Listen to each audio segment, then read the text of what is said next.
This is the Tame Aperture podcast. Open the pod bay doors, Cal. I'm sorry, Dave. I'm afraid I can't do that. Welcome to the Tame Aperture podcast, where we dive deep on films from first-time directors, indies, at art house, and much, much more. Today on the podcast, we take a look into the cinema maestro Stanley Kubrick and his 1980 horror classic, The Shining, starring Jack Nicholson, Shelley Duvall, Danny Lloyd, and it's based on the pop culture writer Stephen King's book of the same name. Jack Torrance becomes winter caretaker at the isolated Overlook Hotel in Colorado, hoping to cure his writer's block. He settles in along with his wife, Wendy, and his son, Danny, who is plagued by psychic premonitions. As Jack's writing goes nowhere and Danny's visions become more disturbing, Jack discovers the hotel's dark secrets and begins to unravel into a homicidal maniac hell-bent on terrorizing his family. Welcome to the last podcast of Horror Month. I'm Gabe Vienendahl, filmmaker, film instructor, and movie enthusiast, and I'm joined today by veteran podcaster and horror film fanatic, Alan Martindale. Alan, how the hell are you? Oh, dude, I'm so good. Good. I'm good. Glad to hear that. I'm ready to jump into this. Well, I'm super excited because you let me geek out over Texas Chainsaw. So now I'm excited because this is your thing. This is mine, and it's kind of a little sad in the sense that this is our last episode for Horror Month. I know, dude. October goes way too fast every year. It's crazy, right? Because I feel like we just started, and now we did 5 films. This is our 5th film we've done, and now it's going to be over. Bummer for Horror Month. Not going to be over forever. Right.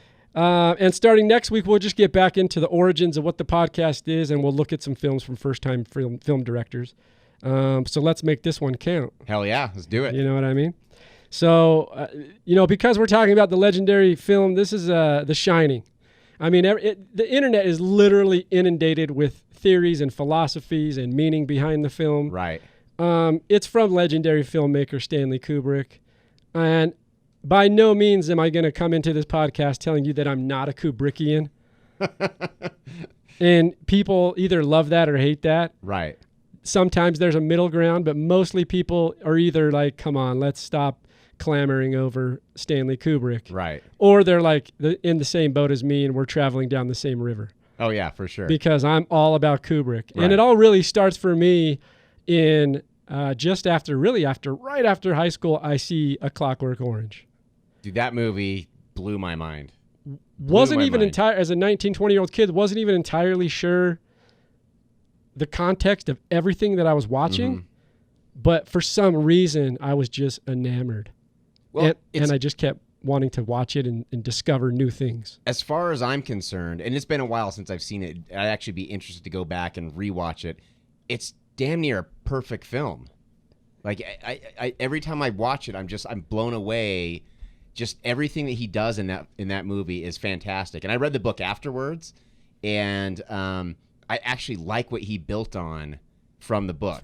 Yeah. Like the book is all written in that weird language they talk in. Yeah. And for Kubrick to kind of... And I haven't read the book, so the whole way through they're talking and speaking in that manner. Yeah, and it's almost like reading Shakespeare where you have to get used to the language, but once you do, you kind of starts flowing a little bit. But right. Man, it was hard to start off with that book. But you like what he built off of it. I love it. I absolutely and the world love it. that he created. Exactly. And I'm not going to lie to you. I'm not a big book reader. Mm-hmm. I've read a few books in my life. Uh-huh.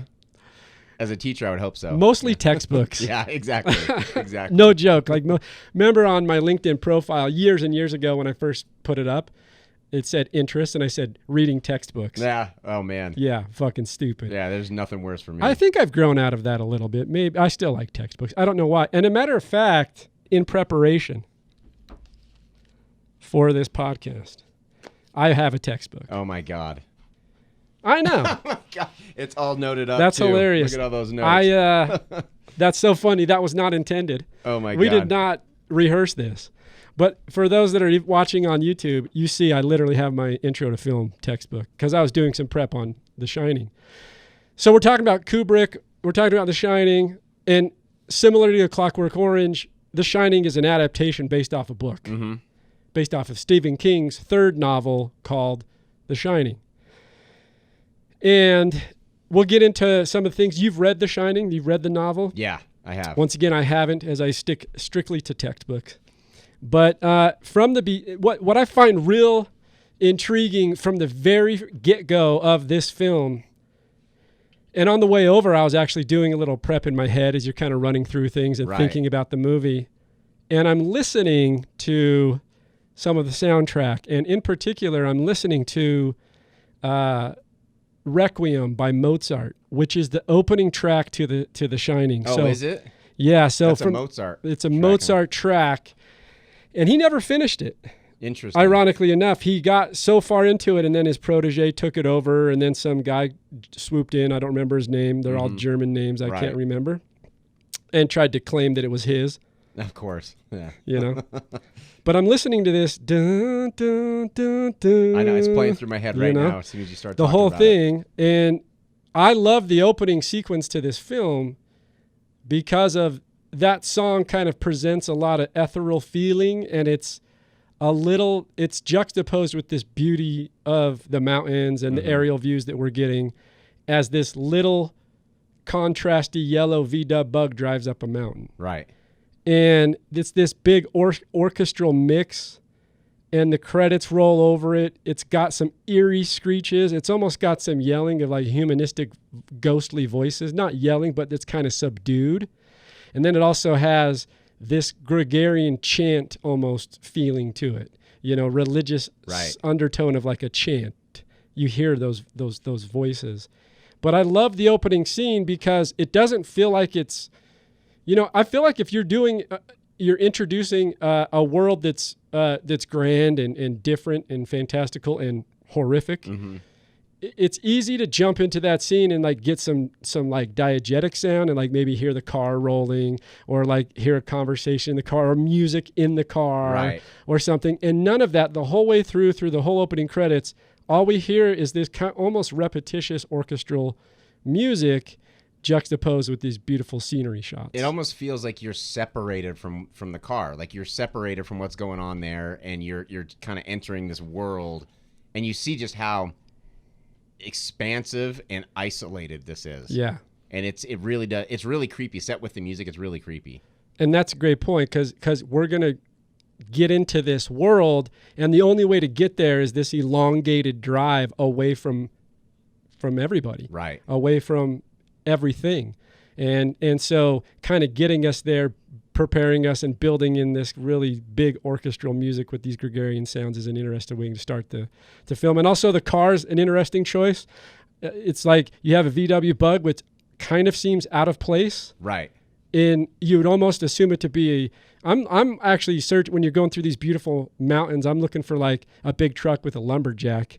Oh, I'm not looking for this kind of out of place VW a really Bug. Tiny little car. Right. It just it magnifies the insignificance of the car and whoever's inside the car. Yeah, that's great. So we get into that first scene, and immediately once this is Jack, by the way, and this is where I find it structurally interesting for Kubrick's approach to the film, which is he breaks the film up into segments. Mm-hmm. And we'll get into each of these, but ultimately the segments are identified by these intertitles. So after this big opening sequence, we jump into the hotel, and as Jack's going in, there's an intertitle that comes up and says the interview.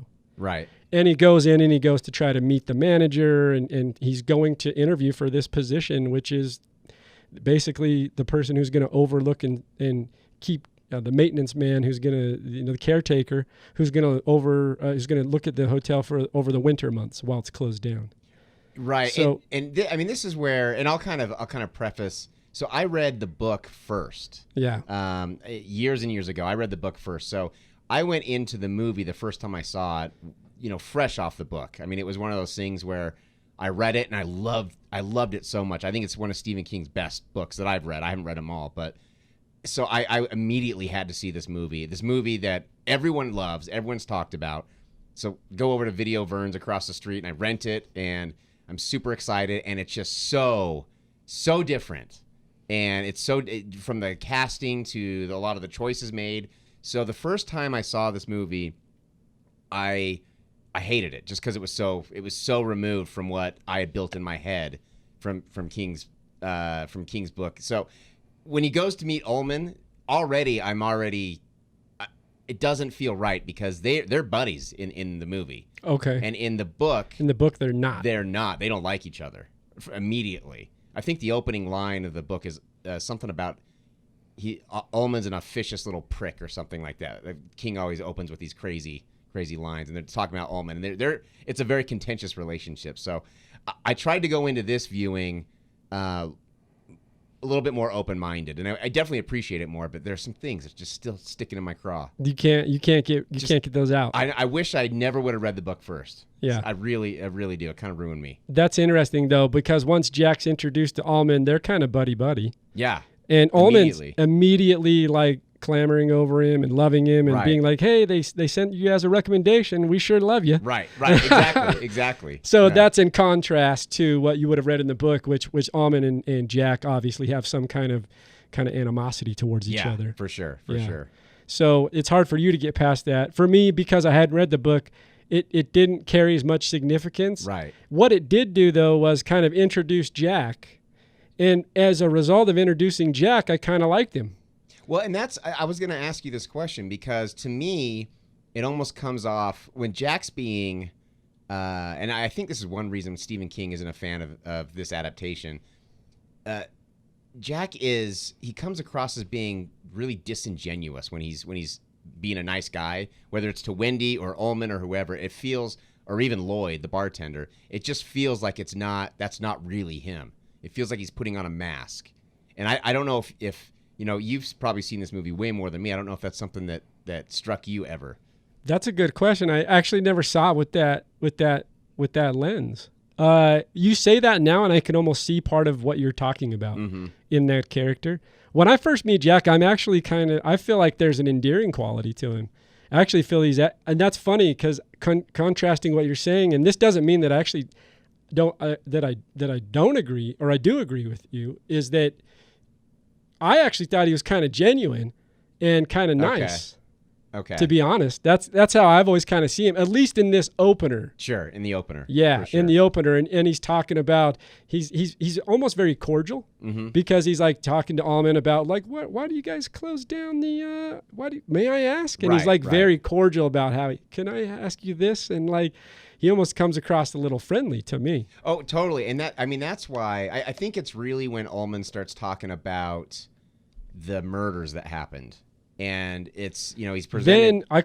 And then Jack just kind of brushes it off like it's nothing. Yes. Which to me, it's like, wait a minute. That wouldn't give you any pause at all. Yes. That's when I'm like, maybe something more is going on with him here. And that's true because and they're being cordial, and then Ullman brings up the 1970 murder, right? And the two children and the wife and the husband, the previous caretakers from years ago, hacked up with an axe into tiny pieces, and then takes both barrels of a shotgun and puts it in his mouth. Exactly. Yeah. So you're right, because at that point I do see a little bit of there's a sense of nonchalantness to Jack's response. Right. He's like, oh yeah, I can see how that's a bit scary. I can see why you didn't want to tell me earlier. Okay. I see that why they waited for you to tell me, not tell me in Denver. Right. Exactly. So yeah, a little bit of that there, but I think immediately from the character perspective, I'm looking at Jack, and I actually find some humanistic kind of endearing qualities to him. Oh, I agree.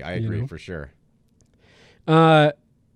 He's meeting with Ullman, and one thing that's discovered is that Jack's a former school teacher. And while we're finding this out about him being a former school teacher, he discloses to Ullman and to Bill, which we'll get into Bill a little bit. Yeah. Bill's the I call him the sidekick to Ullman. Oh, totally. Totally.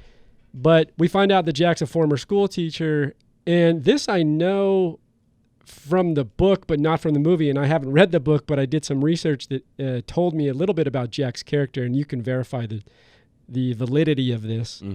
He's a former school teacher, and in the movie, he mentions that he kind of got out of teaching. He was only doing it to make ends meet, and he was also interested. Now he's a writer. Right. He's basically like, I've kind of left that thing, and I'm more focused on my writing. And in the book, and correct me if I'm wrong, he's not just leaving school because he wants to be a writer, but he was fired for some kind of physical altercation with a student. Yeah, if I remember right, it's been a long time since I've read the book.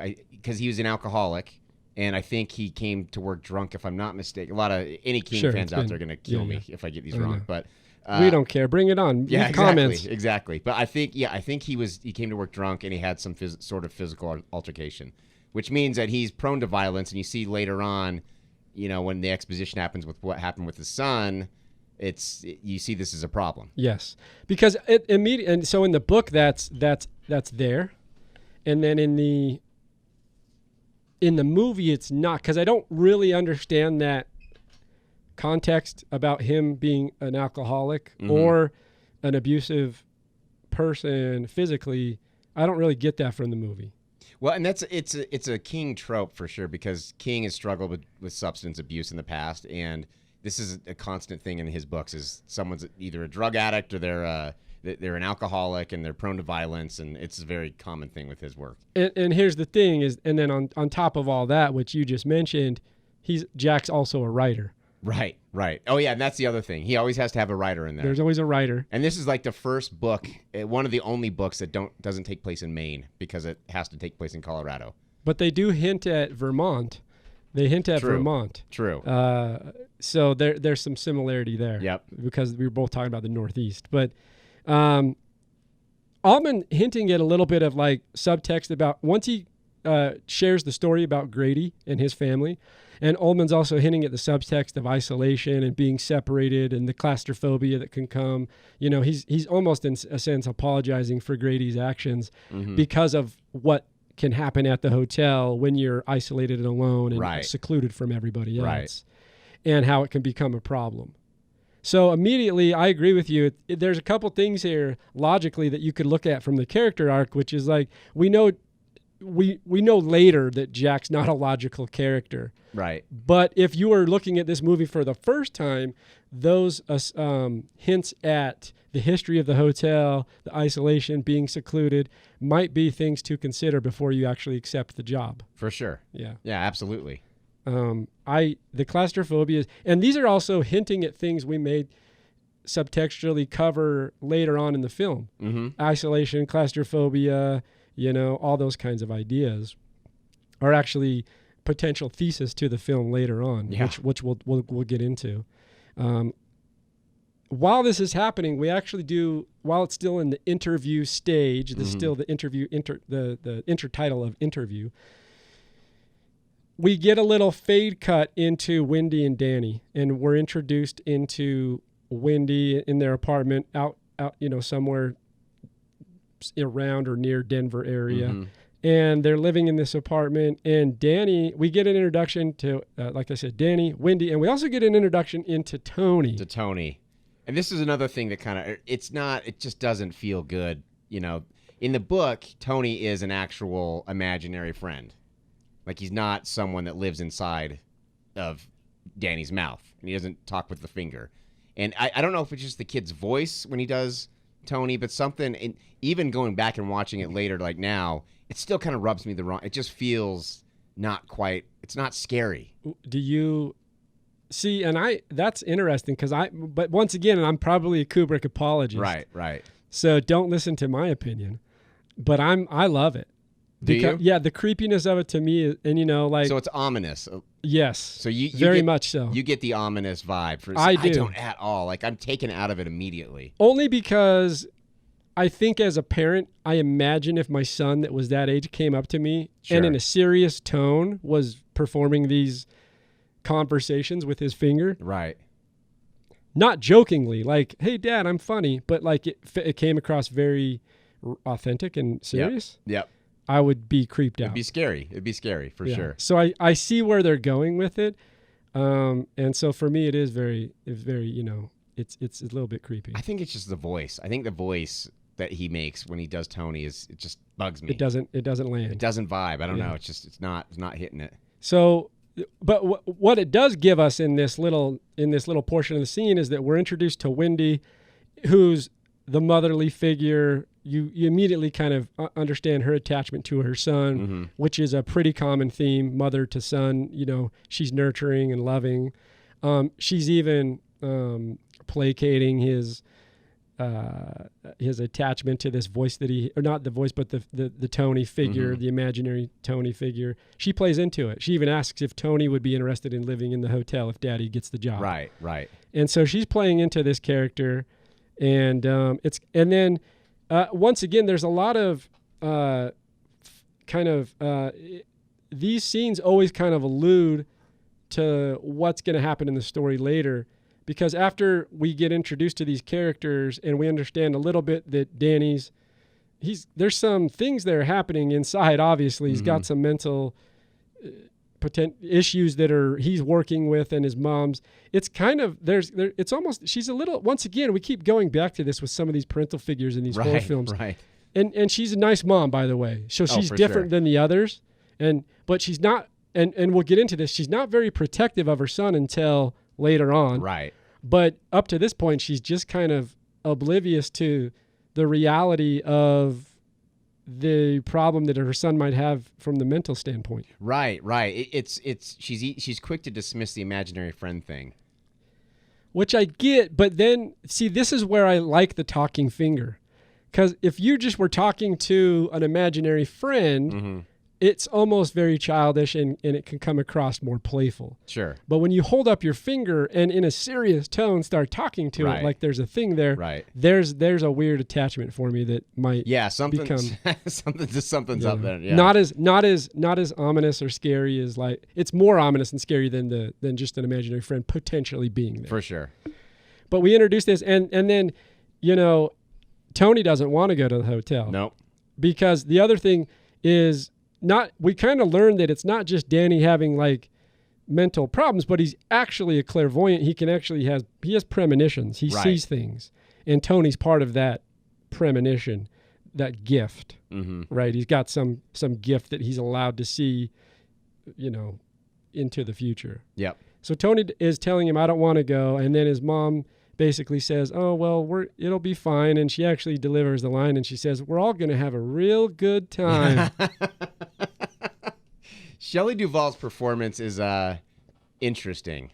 Okay, well, while we're on it, before we move into the next little thing, because I want to get into these performances, we might as well tackle Shelley at this point, who plays Winifred. Yeah. A.k.a. Wendy. She's, it's interesting because I actually think she does a good job. When I saw this early on, I've seen this movie probably 2 or 3 times before watching it for this review. And when I saw it the first couple times, I hated her performance all the way through. But now, going back and watching it now, I think I like her performance earlier on much better. It's when things go haywire and she's acting scared. It's just not, it's cartoony. It's too cartoony for me. Okay. Like she's flailing her arms and, oh my God, and it just doesn't feel legit at all. It didn't feel like a real performance. It was very campy. Yeah. We'll get into a little bit of that later with her performance and some of the other performances. I will say with her performance, I'm actually very convinced about how she plays it. Okay. And I have some notes here. We'll touch into that in just a little bit. Right. So I don't want to dive too deep too quickly. But I will say that I like how she plays the responsiveness to what's happening in terms of the horror.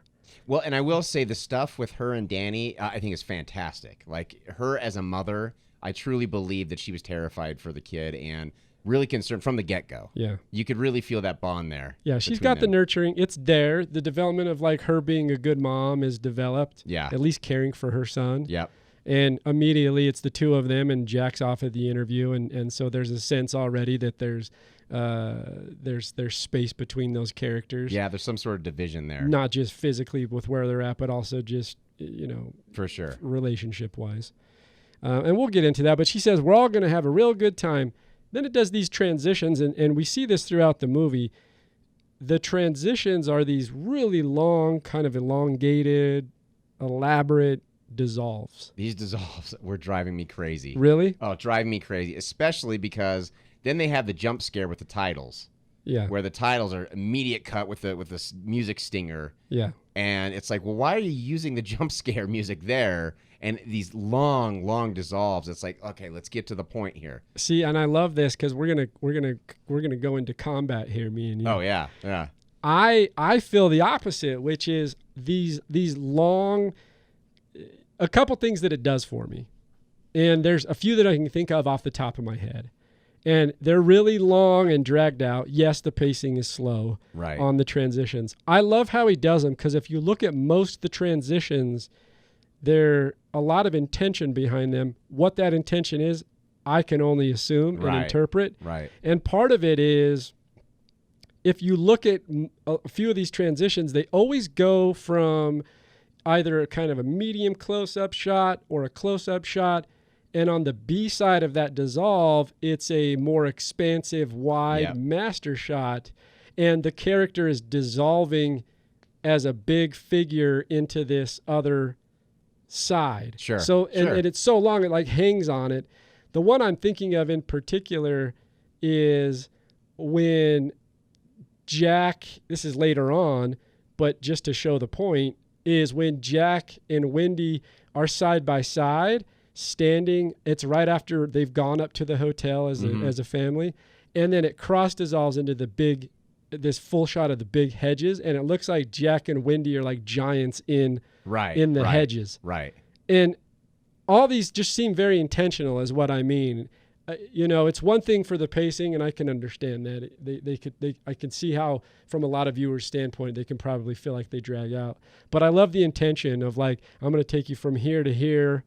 Well, and that's the thing about when I watch Kubrick films is there's stuff going on that I know, and I mentioned this off mic a little bit. I know that there's something important. Like watching 2001 for the first time, I watched that movie and I knew I saw something super important, and it was sending a message. I just had no idea. I'm not cerebral or smart enough to know what it was, and I feel like there's no doubt, like, I can feel the intention in these dissolves, without a doubt.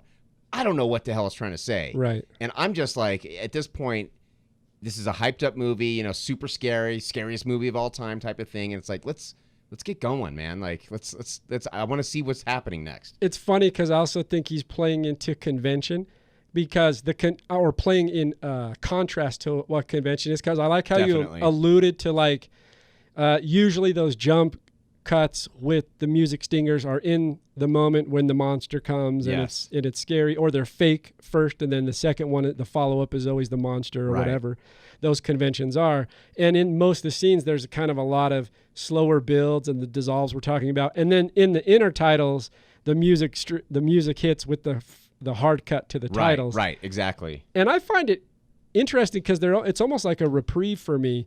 Those are so drawn out. Those scenes those segments of this film that we're going over right now. We're still in the interview. We're not even beyond anything. Right. But in those moments, everything's a little bit slow, and then all of a sudden, you cut to hard black with the titles, and it's like, oh shit, that scene's over.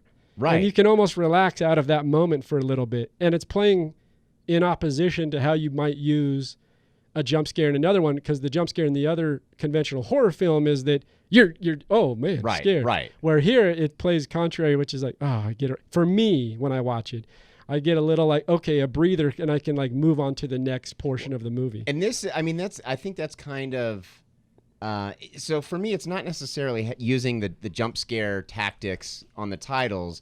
It's more like this whole movie is just atmosphere. It's just creepy editing and a lot of creepy music, and nothing really happening until like the last half hour. Right. And it's a 2.5 hour movie. Well, let's get into it. Let's keep moving on this scene and talk about those points, because after we get introduced to Danny and Wendy and Tony, we're back at and I want to ask you a question on this, because then we cut back to Jack with Allman in the office, and he's told him about Grady and the killings in 1970, and we talked about Jack's response, and Jack's literal line is, "Rest assured, that's not going to happen to me."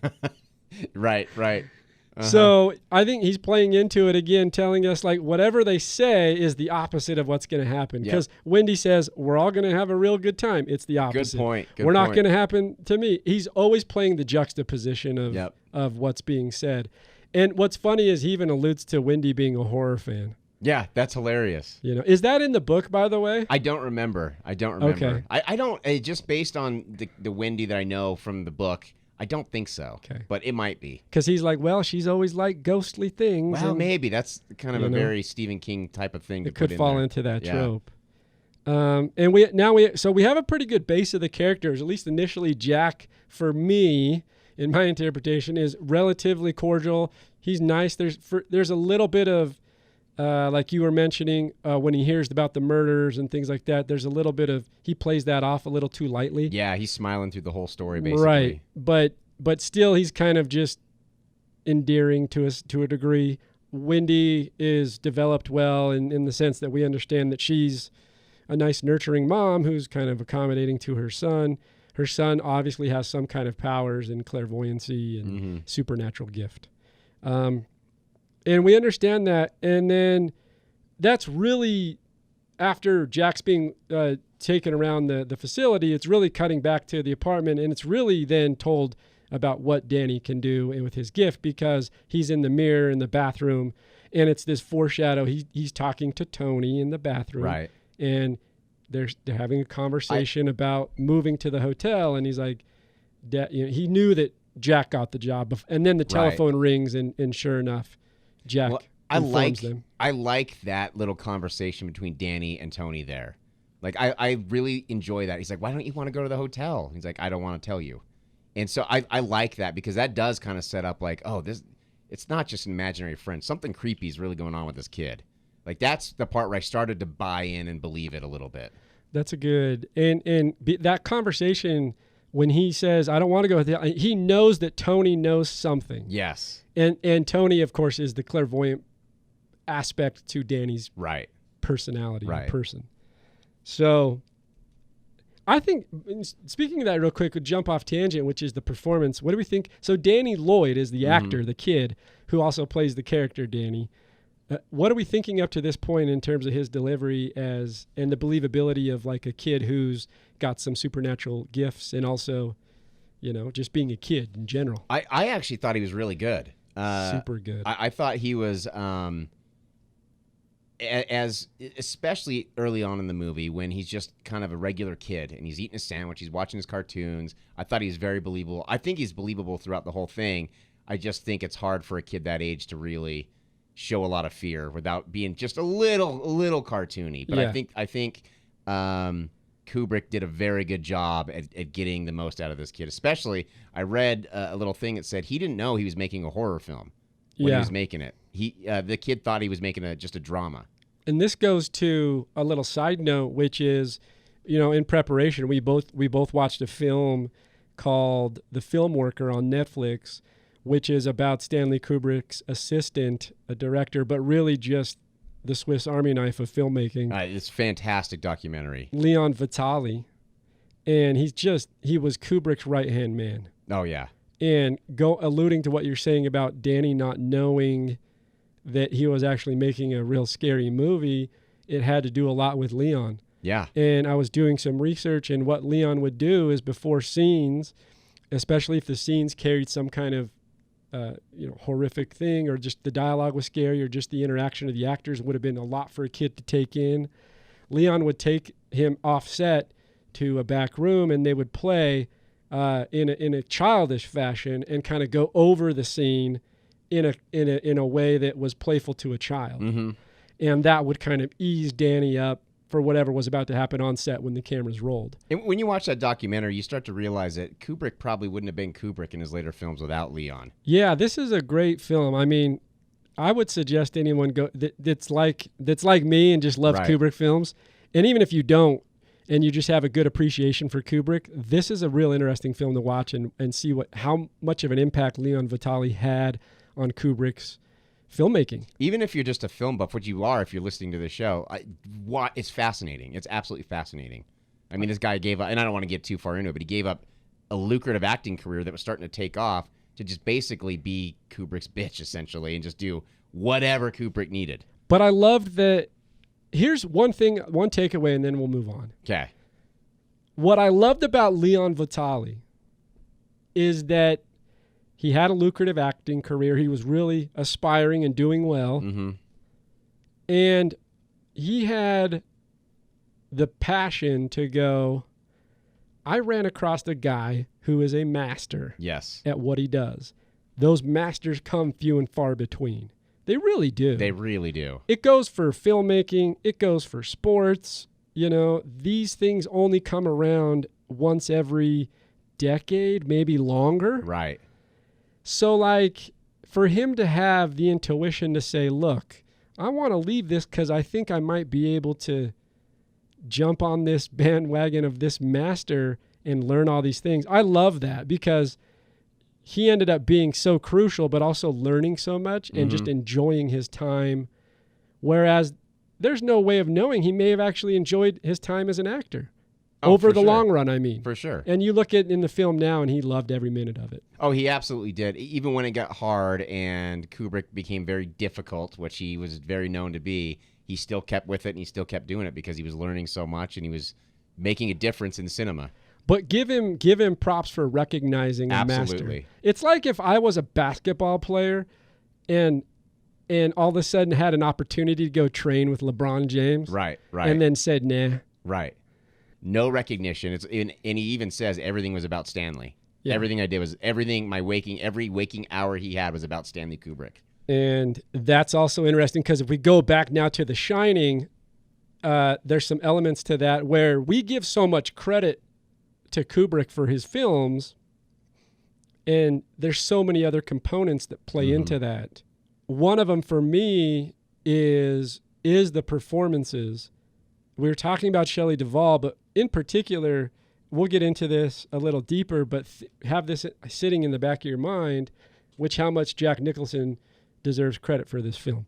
Oh, Jack Nicholson. We'll get into that. I can't say enough about him. I can't wait to get to that. So they're in the bathroom. Danny. Now here's the other thing that happens is we know Danny's a clairvoyant, but we also get a glimpse into the catastrophes and the murders that happened at the hotel. We get that famous blood scene in the elevators because Tony is basically telling Danny through these visual images of what happened. Right. We see the blood. We see the two twins with the axe. We see, and then we see Danny screaming, and then it cuts to Danny in this almost catatonic state on the bed with the doctor. So he's gone into some kind of, disillusionment. He's now out of it. He can't comprehend what he's seen, and there's a doctor there, and his mom's worried about why he's unresponsive. Mm-hmm.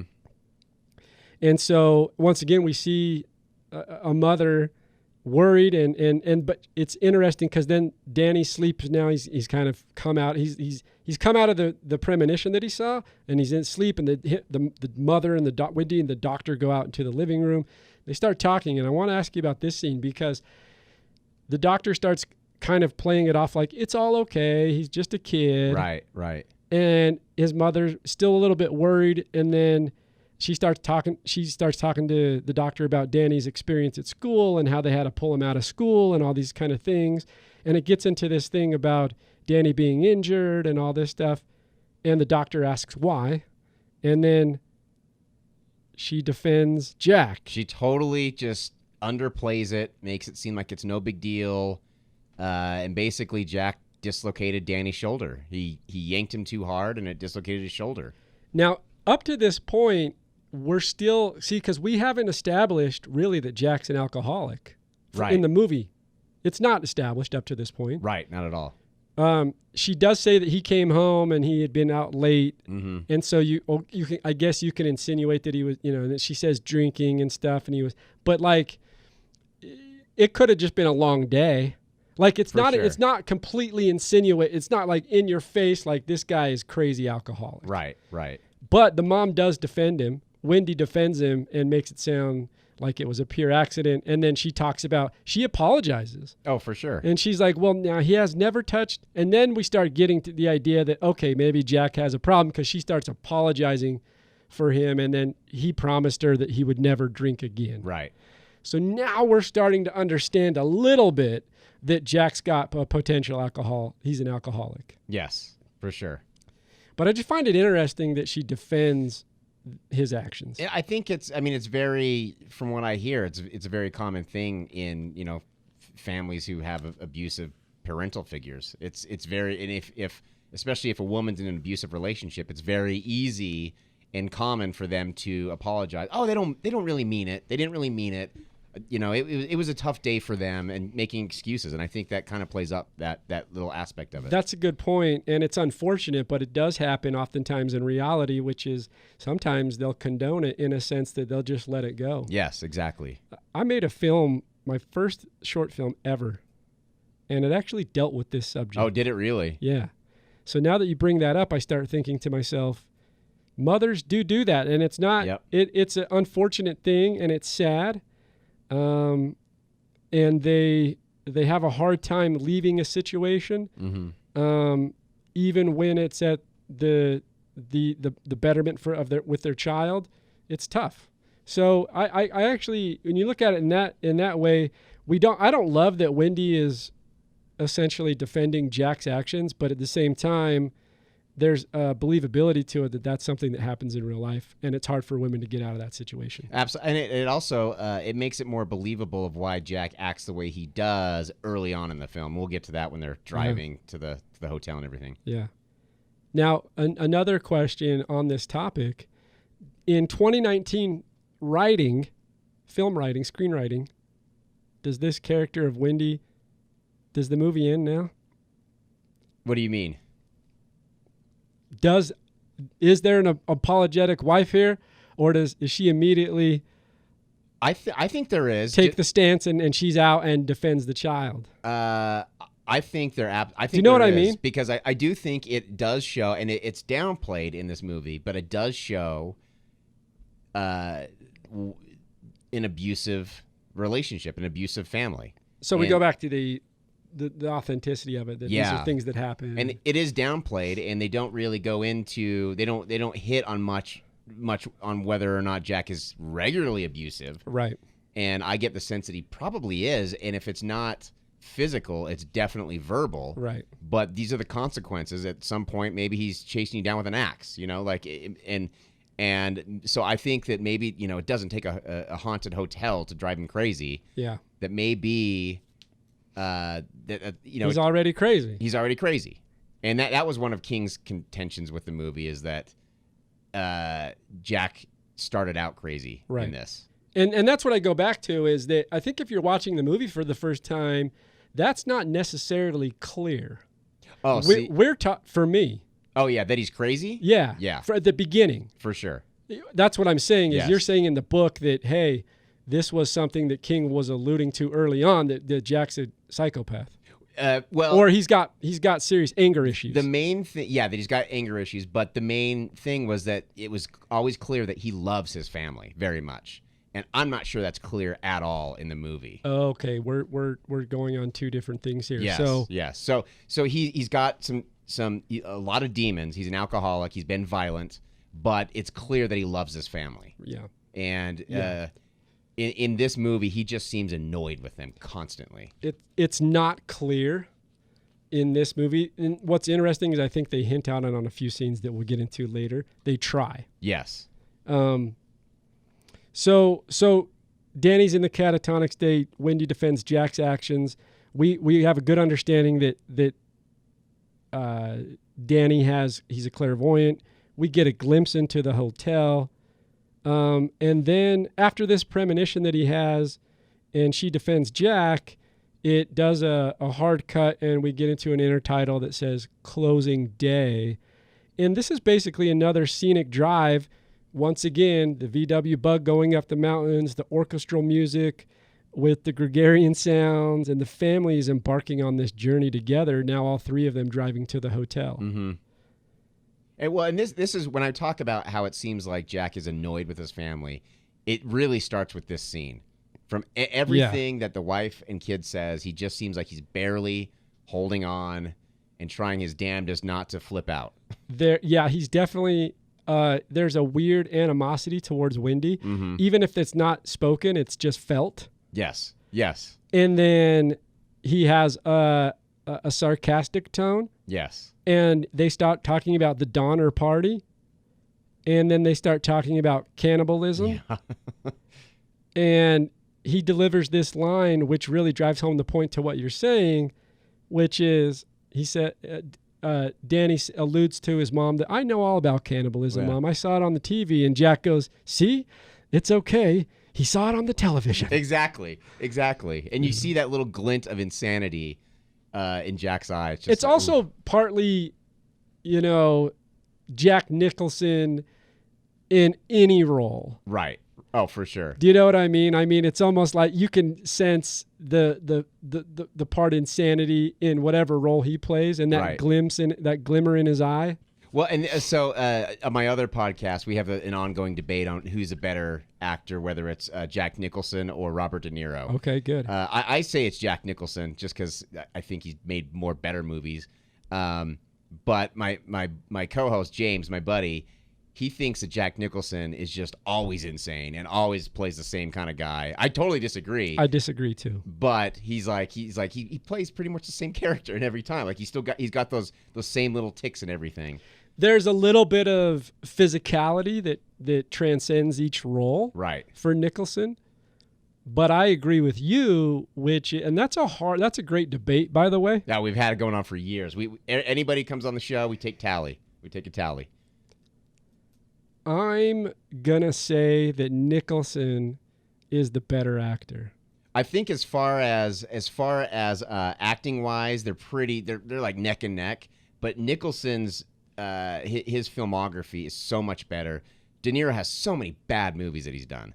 It's almost like he'll do anything. He's got a lot of bagels, a lot of zeros. Yeah, like Nasty Grandpa or whatever. I mean, just terrible movies. And it's almost like Nicholson stepped out of the game on top. He like Jordan to that shit. Exactly. He's like, I'm fucking leaving. Right. And I'm the jersey's getting retired. Yep, exactly. And I'm on top. All right, I'm gonna mark this one for me. I can't wait to tell James. Yeah, it'll be awesome. I'm gonna go with Nicholson. That's not to take away. I love De Niro. Right.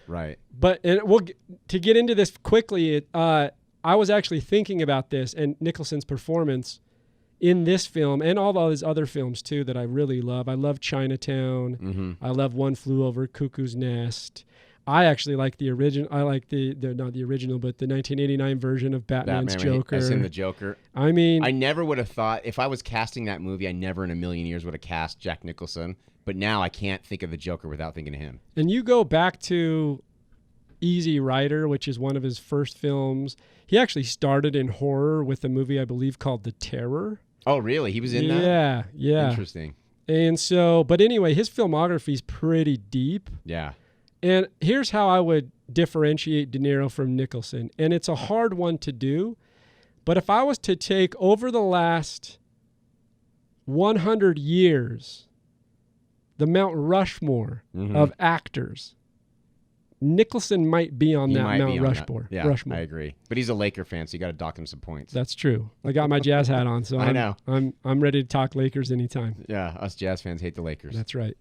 But he might be on that Mount Rushmore, and his performance is so appealing for me in this film, and we'll get more into that as we move about it. Now we're into closing day. Like we were saying, they're driving up through the mountain, getting to this new job. Basically, Jack's accepted this job. He's bringing the family up with him.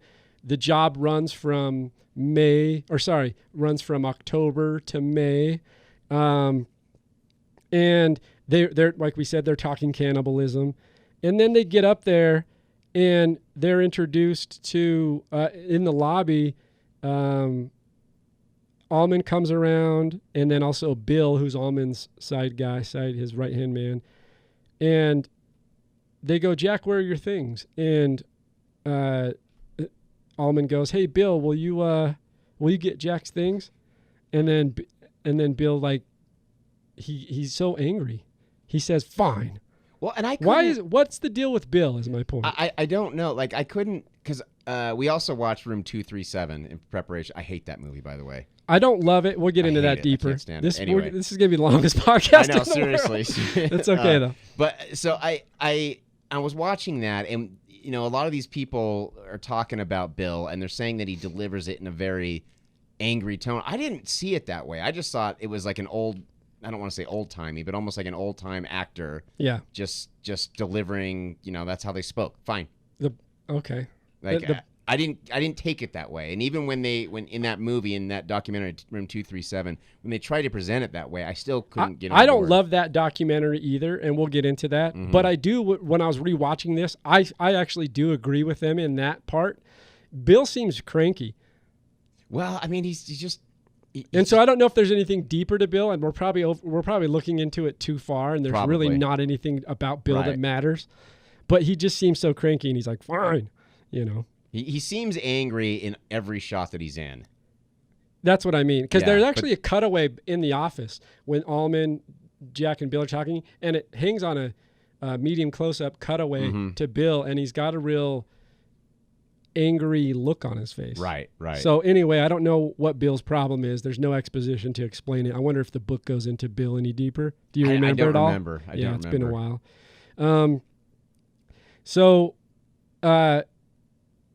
they end up getting a walk through the hotel. Allman's taking him through. Wendy's getting a sense of the hotel. This whole sequence, I think, could have been chopped in half. Okay.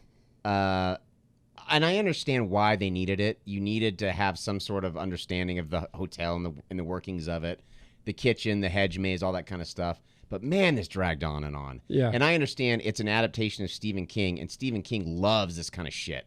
He loves going into deep descriptions about stuff that doesn't matter or matters very little where he could have just cut it into a fourth, actually. Well, the one thing they do in this sequence is Allman starts talking about when the hotel was built because Wendy asks him. Right. And when we were watching Room 237, they go into this elaborate thesis because they say 1907 to 1909, and while the Overlook was being built, there were various raids from Native Americans. Right, because it's built on the premises. Because it's built on a burial ground. Right. And so that's the only hint of it really in the movie, where they allude to the fact that there is something to say there. For sure. Whether you believe Room 237 or not, there is something to say about the fact that a bunch of white individuals came in and just bombarded into your burial ground and then built a hotel on it. Absolutely. You know what I mean? Yeah. Not cool. Not cool. But then there's this thesis in Room 237 about the thesis of this film being about the oppression of Native Americans. Right. And that was one of the more plausible ones in that movie. I just don't think it holds water all the way through. Like, I don't think it's alluded to enough.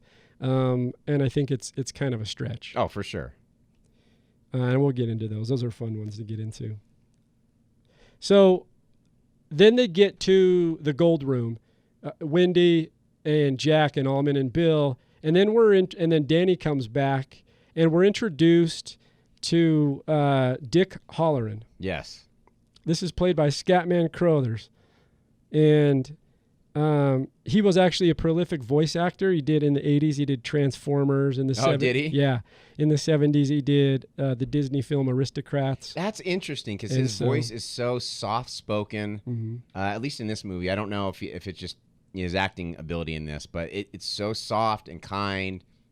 I don't really think voice actor when I hear it. He did some earlier films with Nicholson in the 70s, but a lot of his stuff came as a voice actor. Interesting. And I actually really loved his performance because he did feel like a dependable, fun guy who really has concern for this little boy. What we learn later is that he's the antithesis to Jack. Yes, in every possible way. And that's a cool dynamic. Yeah. At least it's cool if you're Danny. Yeah, for sure. For sure. Because you actually have a father figure that cares about you. Right.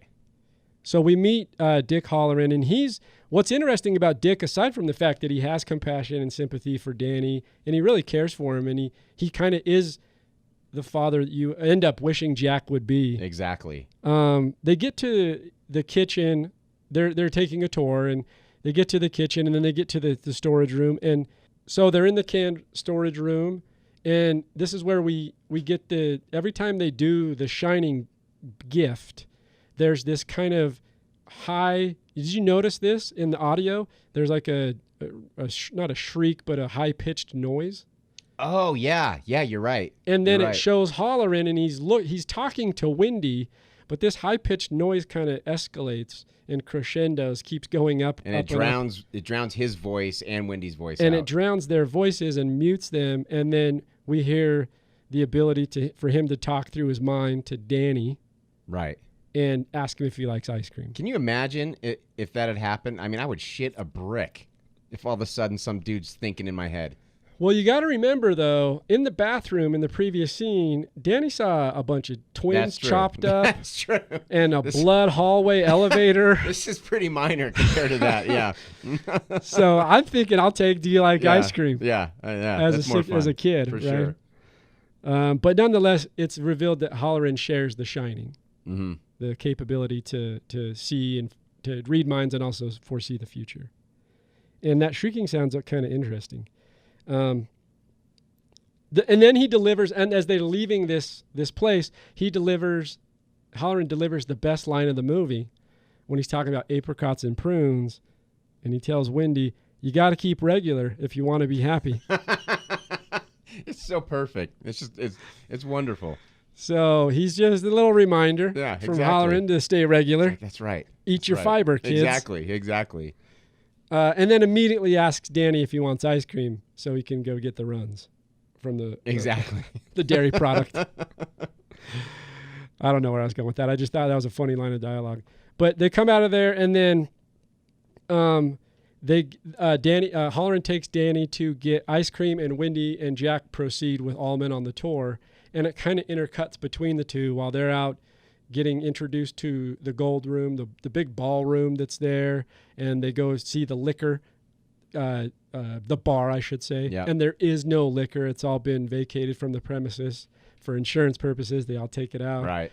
And I always find that interesting because later that becomes a very trivial piece to the story, you know, and now the liquor cabinet or the liquor bar is empty. Right. And later on it becomes very, very, very strong piece to the story. And as I found something interesting about the hotel because we haven't really talked about the actual environment, the actual space that we're talking about, the Overlook. Mm-hmm. And as they're walking up to the ballroom, Wendy, they're talking about how beautiful it is, and they're talking about how now everybody's vacating the premises and all the workers and the staff are leaving, and he's like, before 5 p.m. or after 5 p.m., you know, it's going to be empty. And Wendy says, you know, this place will be just like a ghost ship. Yeah. Once again, very true. This alluding to these concepts, because you look at, this is how much prep I did, was I looked up ghost ship. I mean, we all know innately probably what that means, but it's a vessel with no living crew aboard, and it may be a ghostly vessel in folklore or fiction, or it's a real ship found adrift with its crew missing or dead. And it's a complete nod to the Overlook. It's a great line. Because that's what it is. 100%, right? That's what that hotel is. It's a ghost ship. Yep. And it becomes one later on in the movie. Yep. So I always found that line to be intriguing. And while we're hearing them go to the bar and hear this line, we're also cutting back to Halloran and Danny, who are in the kitchen having ice cream. And do you remember a little bit about this scene and the importance of it in terms of the interaction between these two? Yeah, they talk to each other, and Halloran basically explains what it means to shine and kind of explains the hotel a little bit, and then they talk about room 237, and immediately you're creeped out by that room. Immediately creeped out by the room, and also I'm a little creeped out with Danny's clairvoyance because he actually tells Halloran, "You don't like room 237, do you, Mr. Halloran?" Yeah, and he asks what's in there. What's in there? Why don't you like it? And in the conversation, there was nothing alluded to it. He was just using his clairvoyant ability. Exactly. And so now I'm really getting in a psychological way, getting really creeped out. For sure. By Danny's abilities. For sure. And then Halloran's very defensive, which immediately tells us again what? That's going to be a huge crucial element to the film. Absolutely. It's like everything is not only intentional, but it's also some elements to this story as they're laying them out between the characters. Kubrick's like extremely, he telegraphs these things. Oh, totally. Right? I mean, well, it's good storytelling. I think that what it ends up doing is not setting up any confusion. Right. And it's funny because you can create, and we'll get into this, you can create this world that, and these are theories, but that exists between dead and undead and ghost and supernatural and real. And you believe that they can exist. Right. Absolutely. And I think he does a real good job at just kind of laying out the stepping stones so we don't feel utterly confused as the movie as it transpires. Right. And he says to Danny, he says, some places, and this goes back to the Overlook, are like people. Some shine and some don't. So the Overlook shines. Yeah. And goddamn if it doesn't. I looked up what overlook means. Like, there's the verb, of course, which you would fail to notice something. Mm-hmm. Does that play into any of this story at all? Failing to notice? I don't know, because it feels like everything is noticed. Okay. And I agree, because I think Kubrick's giving us everything to understand it without trying to create mass confusion. We're noticing. Yeah. I don't, there's nothing, in fact, if anything, it almost seems like there's a lot of importance placed on every little thing. Yeah, exactly. The other descriptor of it would be a view from above. Which, that's exactly what it is. So it plays along those lines, I think, a little bit more. Like, even from the opening shot, I mean, it's a wide shot from above. And you see, and later on, you see an overhead shot of the maze. Yes. You see an overhead shot of them driving through the woods at the beginning of the thing. To me, that explains it perfectly. Yep, 100%. So after this scene, with Halloran and Danny kind of building a relationship, that comes into play later too. But right now, then it cuts. The one thing it does do, well, then it cuts to 1 month later. Yeah. We're about 30, 40 minutes into the film, and we've already segmented it out from the interview and the closing day, and now we're into 1 month later. And there's this is from the technical standpoint, from the filmmaking standpoint, we see this great Steadicam shot, the one that everyone knows, where Danny's riding his trike through the hallways. Yep. And we're hearing... Great shot. It's a beautiful shot. And it's always, in this initial one, it's always following him from behind. Mm-hmm. It's never really in front. And this, up to this point, we're only following from behind. Does that have any significance, do you think, or is that just because of the symmetry of the shot and the beauty of how it's composed? That would be my guess. It's also, you feel like you are Danny kind of exploring the hotel and riding that thing around, and it's actually, watching that shot, it's kind of fun. Yeah. Like, I feel like I'm him. It's interesting because I almost feel like, and I think you're right, because it's more, even, it's not a direct POV, but we're observing it from his perspective. Mm-hmm. And I think you're right. It's kind of a fun shot. I like the sound too, when he goes over the wood and then the carpet. It's the sound, the use of sound in this whole thing is amazing. Is great. Yeah. And you're right. It kind of does give us like a little nod to being a kid. Totally. Like a child that's just like, I'm going to explore this place and ride around. I want to do that. I want to be able to ride a big wheel throughout a hotel, an empty hotel. It'd be so much fun. Yeah. So I think it's just giving us a little calm before the storm with Danny's character. And kind of reminding us that he's a kid, because the stuff he's seen up to this point, even these premonitions and the conversations that he had, are very adult-oriented. Right. It's a great Steadicam shot. Beautiful. Kubrick, by the way, not the first to use the Steadicam, but throughout most of his films, particularly this film, beautiful use of the movement. Oh, unreal. The movement's beautiful. And while this is happening and Danny's exploring the hotel on his trike, Wendy comes back to the room with breakfast for Jack. And this is where I start to, there's a couple things here. We're talking about Jack, and, you know, a couple things here with Jack's responses to how Wendy, so she brings in breakfast, and I'm still kind of, there's still an endearing factor about how he responds to Wendy. I don't see it in this, because this is the part where I don't get the choice that I don't know if this was Jack Nicholson's choice or if this is Kubrick's choice, but it almost feels like he's got this sarcastic tone. It feels disingenuous. Yes. It feels like it's so sarcastic that it almost feels like he's making fun of her, but it's in the context of the conversation. I don't know what he's making fun of her for. So I mean, he's saying, you know, I love it here. This, you know, I felt like I've been here before. Those are very serious lines that are important to his character, but it's delivered in such a way that feels like he's being a smartass. Yeah. Like he doesn't feel that way at all. And I love that we perceive it entirely different.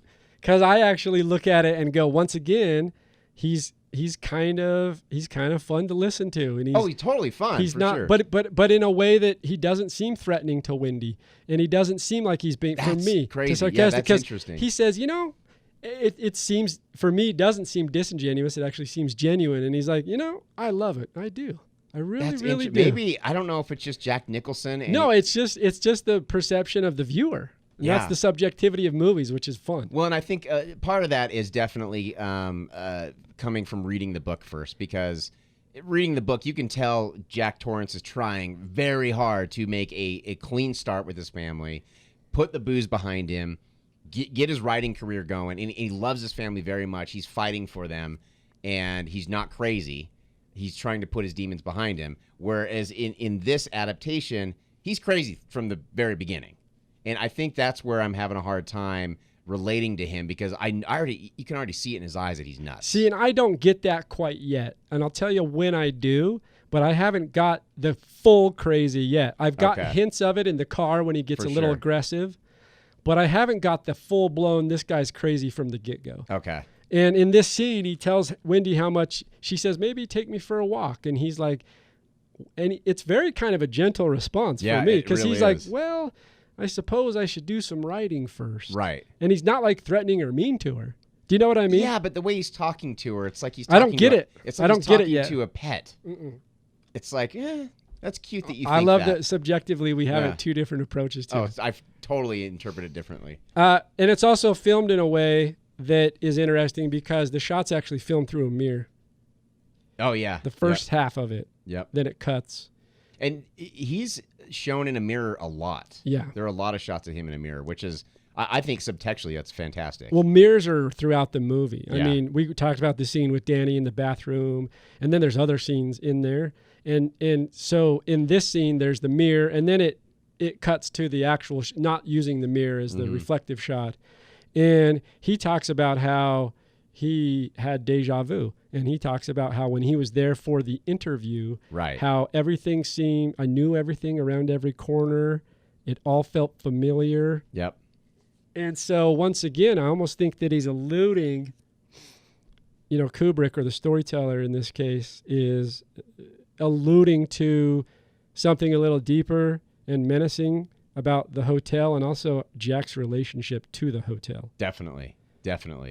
Do we have, and so for me, I'm not convinced. I'm not with you on the, and that's good. That's fine.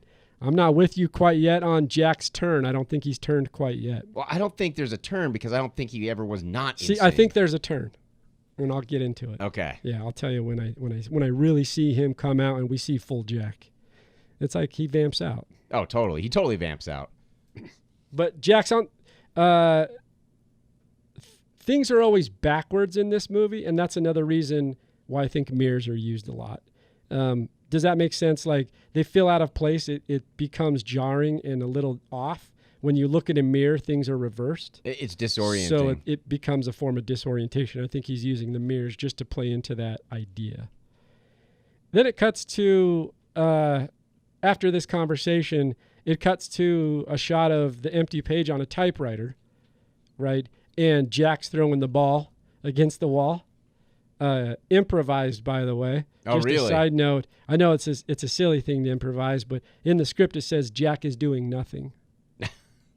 I don't know how you even, what does that even mean? So, Nicholson grabs a ball and starts throwing it off the wall. And I like it, too. I like it a lot, because it shows the emptiness of the hotel. I like when they're doing things that you could never do when the hotel's full. Yeah, that's fun. I love that. Because you kind of want to, like you were mentioning, you kind of want to do that. What it also shows for me, like having written screenplays, and I don't consider myself a writer because I don't do it enough, but I do enjoy it when I can. I'll write, and I have written things. It shows the exact feeling you have as a writer. Totally. Oh, absolutely. The page is empty, and you're throwing a ball against the wall. And it's just a blank space in your head, and you can't. And the more you try and focus on it, the worse it gets. And I think for me, a little bit, because Kubrick's a writer too, he's playing into that out of his own there's a sense of his own experiences. It's just the feeling of being a writer, you know? Yeah, he's for playing sure. into that a little bit and just like getting to a point where you're like, I don't know where the hell even to start. Right. Because if you go back to the previous scene, he even alludes to it in the script. He says, do you have any ideas? And he says, oh, lots of ideas, not any good ones. It's true, though. So it's true. I love that he's playing into the writer aspect of it. Nicholson's throwing it on there. The only thing you see on the table when you see the shot of the typewriter, a pack of marble, a pack of some pencils, and a cigarette butt burning. Now, this is fine. This is where, see, and we could take a contrary opinion here.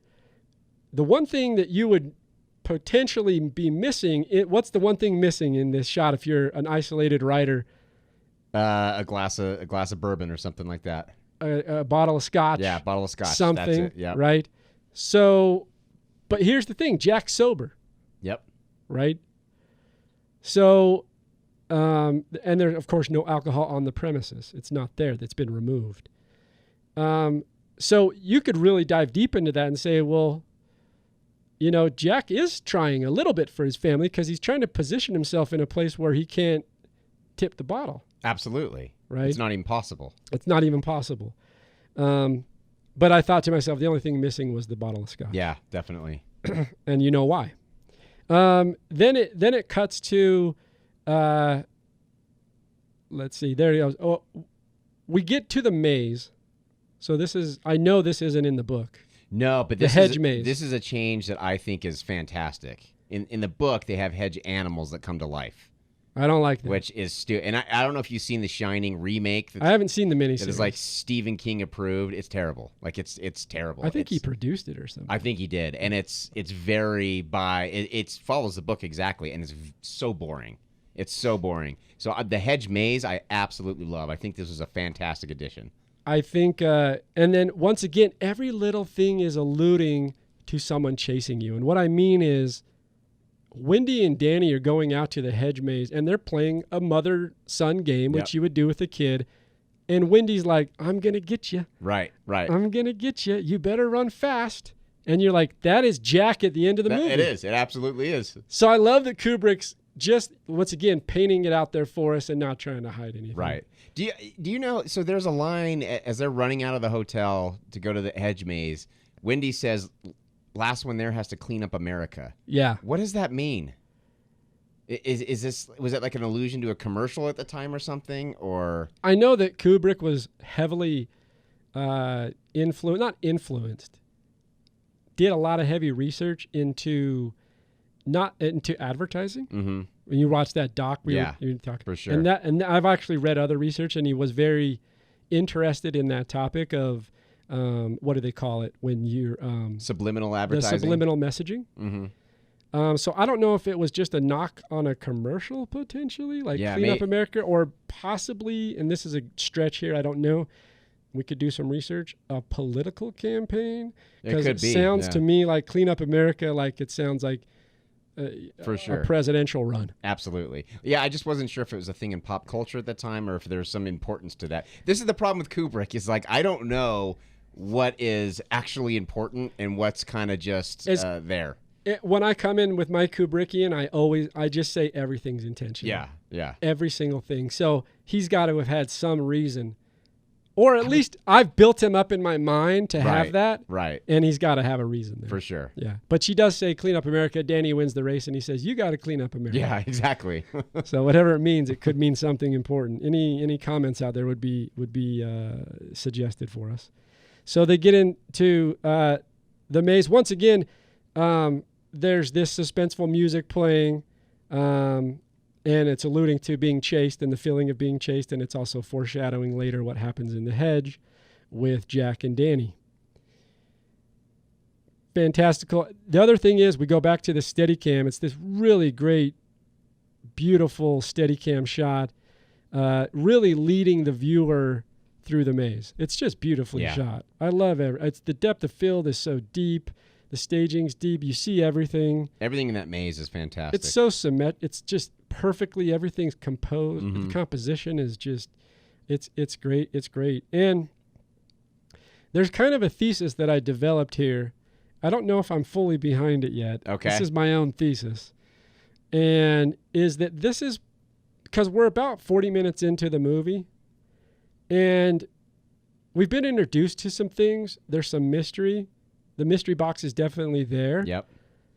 We're not 100% sure on everything. I want to know what you think about if there's a significance to the hedge scene and why we're just playing music while they walk through the hedges. And it cuts to a shot inside of Jack looking over the miniature of the hedges outside. And he can see them playing around. And I like that. I thought that was pretty cool.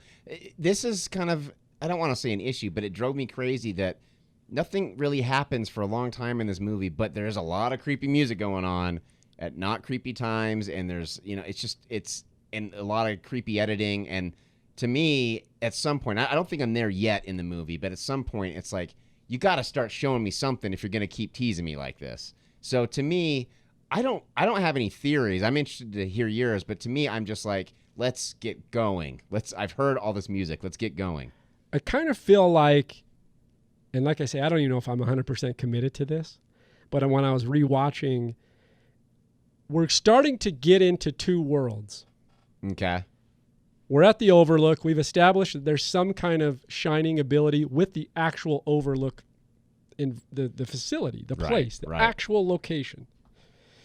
And also, it cuts to that shot where Jack's overlooking the miniature hedge maze, which you mentioned, and I love the shot. It's beautiful. It's a cool transition into to him seeing what they're seeing. It's very godlike, right? In the sense of like being able to oversee and that idea of a spiritual being overseeing everything that's happening below.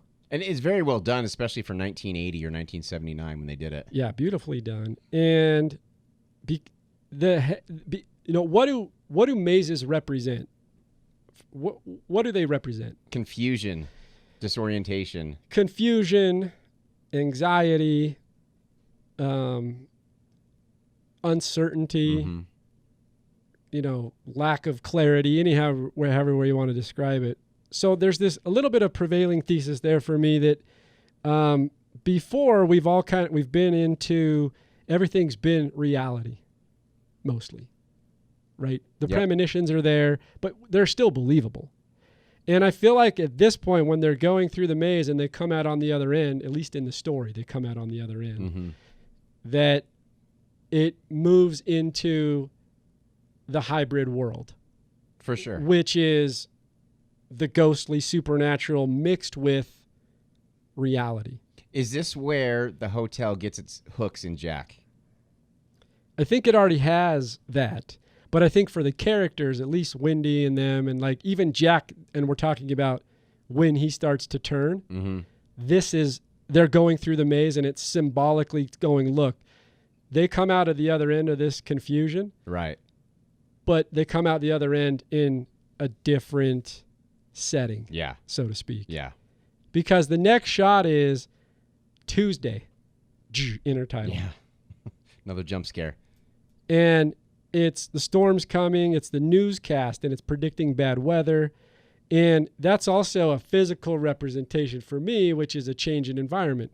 You kind of feel it. Like if you live in a state that has 4 seasons and you transition from fall to winter or winter to spring, it's a change in feeling and in a sense, the change of the world. Definitely. And so they're predicting this storm, and once again, it cuts to Danny. But my point, real quickly, before I move on to Tuesday, I think this is where it transitions into that other world. Okay. Well, and I'm just wondering because the shot of Jack. We're going to get to that. Well, I mean, just with over the maze, overlooking the maze. Oh, yeah.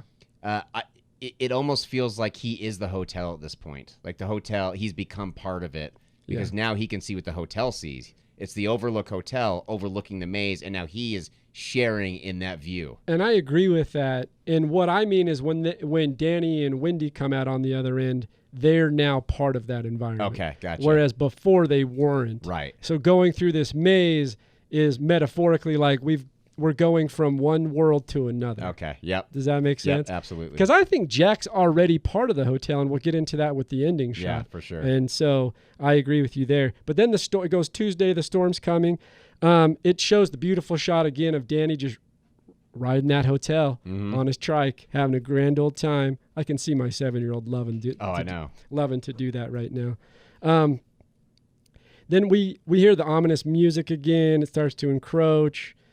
Everything leads up to this because then Danny's riding down the hallway and he passes by room 237 and he stops. So now we're not behind him anymore. We're still behind him, sorry, in the camera perspective. And he turns and he looks and he sees the number, right? Yep. And curiosity, of course, tells a kid, don't do that. What do you do? He's going to go do it. He gets off his trike and he goes, and he tries to open the door and it's locked. Yep. So he can't get in. And he's obviously having some feeling, but he gets back on his trike and he just rolls down the hall. And so room 237 is locked. Then it cuts to Jack typing. The music begins. Like you mentioned, we have this mix of this kind of melodic. There's a little bit of melodic piano string in there mixed with these striking cymbals and all this crazy stuff. Wendy walks up. He snatches the paper right before she can watch and see what he's typing. He snatches it and crumples, like hides it from her, you know? And this is where Jack shows his true colors. I had a feeling this is going to be the point where you kind of realized. And the reason is, and it kind of goes back to what we were talking about, is now she's entered his world with the hotel. And once he hides what he was writing from her, and we know later that's conveyed what that is, but then he blows up, right? Yeah, he loses his shit. He starts telling her, don't fucking come in here when I'm typing. Right. And just really lays in. And then I go, this is finally where I go as a viewer, like, he's batshit crazy. Yeah.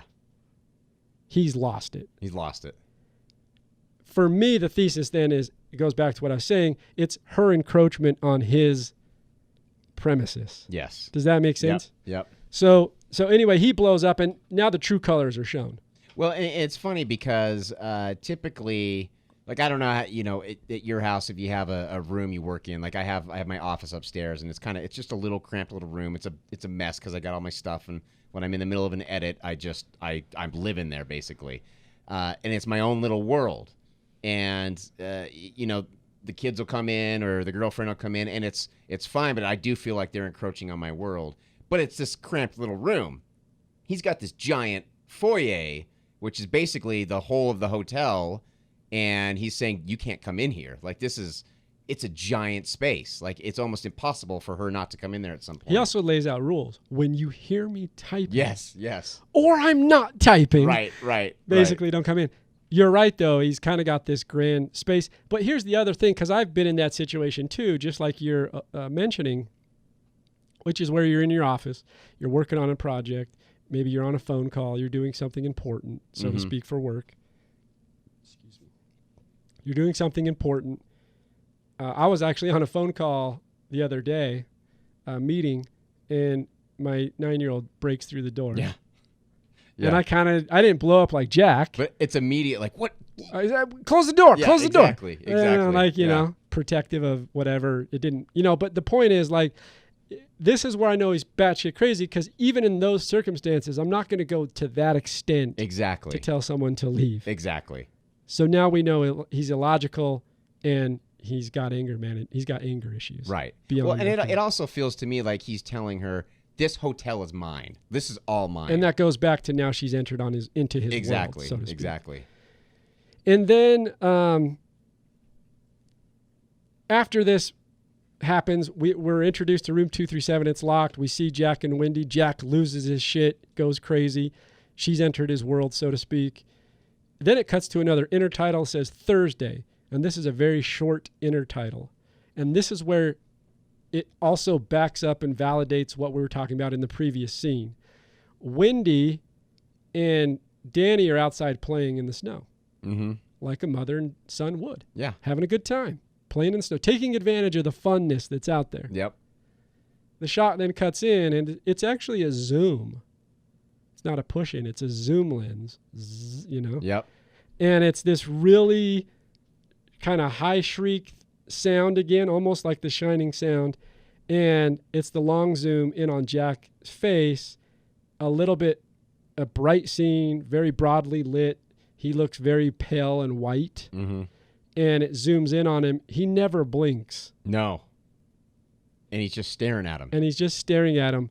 And there is some kind of visceral anger in the way he looks at them. Yes. And so this is what I mean. Now he's really turned. That shot, without even having to say anything before, now he's losing his damn mind. Yes, exactly. And it happens pretty abruptly too. From that point where he blows up to there, it escalates very quickly. His insanity. Right, and that's all it is for the Thursday intertitle. Boom, done. Then it cuts. Boom, Friday. We hear typing. We hear the typing again, and we're always playing back to this sound of the typing, which is like, man, Jack's really writing a good novel. You know what I mean? Yeah. He's if you've never seen it before, you're he's in it. Yeah. He really, Wendy must have really abided by his exactly his demands. He's getting shit done. And then this is also a point where Danny sees the twins again. So the line and here's the other thing in this scene, the phone lines to the outside world are now disconnected, so there's no connection. And she has to go to the ham radio and figure out what's happening. But it's also kind of a symbolic metaphor to, hey, look, you can't reach the outside world. Yep. You're in this thing now, which is the hotel. It's more and more isolation. It's more and more isolation. But the world is actually isolated, like we're actually in a supernatural environment. Then it goes, boom, Monday, watching Summer of 42, which is the movie on TV. And then, of course, as you watch Room 237, you realize there's no power cable to the television. Yep. They're watching it. But that's alluding once again to the fact that we're in some mysterious supernatural world. Yeah, I think there's some subtext there, but the idea not overthinking it, but I think there's something hinting at it. Yeah, for sure. And then this is an interesting scene. I want to get your thoughts on it because Danny wants to go get his fire truck and play. She says, you can't go up there. Dad's sleeping. He says, I'll be quiet. He goes up there, and when he walks in the room, Jack's not sleeping. No. He's doing the same exact look that he was doing on Thursday. Sitting there staring. Just looking forward in almost a catatonic state. And he sees Danny, and then they have a conversation. And what's the impression of this conversation, the interaction between the two? It almost is like the last semblance of regular Jack, because what the words he's saying feel legit, like they feel very genuine and warm to Danny, and he assures him he would never hurt him. But there is, even in this conversation, there's some animosity directed towards Wendy when Danny says, you wouldn't hurt us, would you, Dad? And he says, did your mother tell you that? There's just this constant anger he feels towards his wife. Yeah, Wendy is his crutch for aggression. Definitely. In his mind. Yes. He's, and there is a little bit of normalcy, so to speak, at least between the conversation of father and son. But you know where I think that comes from for me? Because I think he's already lost it, like we talked about. I think Danny, in some ways, learned to placate his father. Yeah. Oh, without it. And another hint that this is an abusive father, that he's regularly abusive. Exactly. And he knows where the landmines so are and without how to tiptoe around it. Having to go into a whole lot of exposition other than the little arm thing, we know that this is a weird thing that's happened in the past, and Danny's just going along with it. Yes. To a degree. So the father-son scene here builds up some anxiety, and also actually that scene's really tense for me when I watch it. Yeah, for sure. And when this is going back to what we were talking about before, when it finally cuts to the intertitle that says Wednesday, I'm like, oh, good. I'm glad that shit's over. Yeah. Get out of the room. Get out of the room, Danny. Yeah.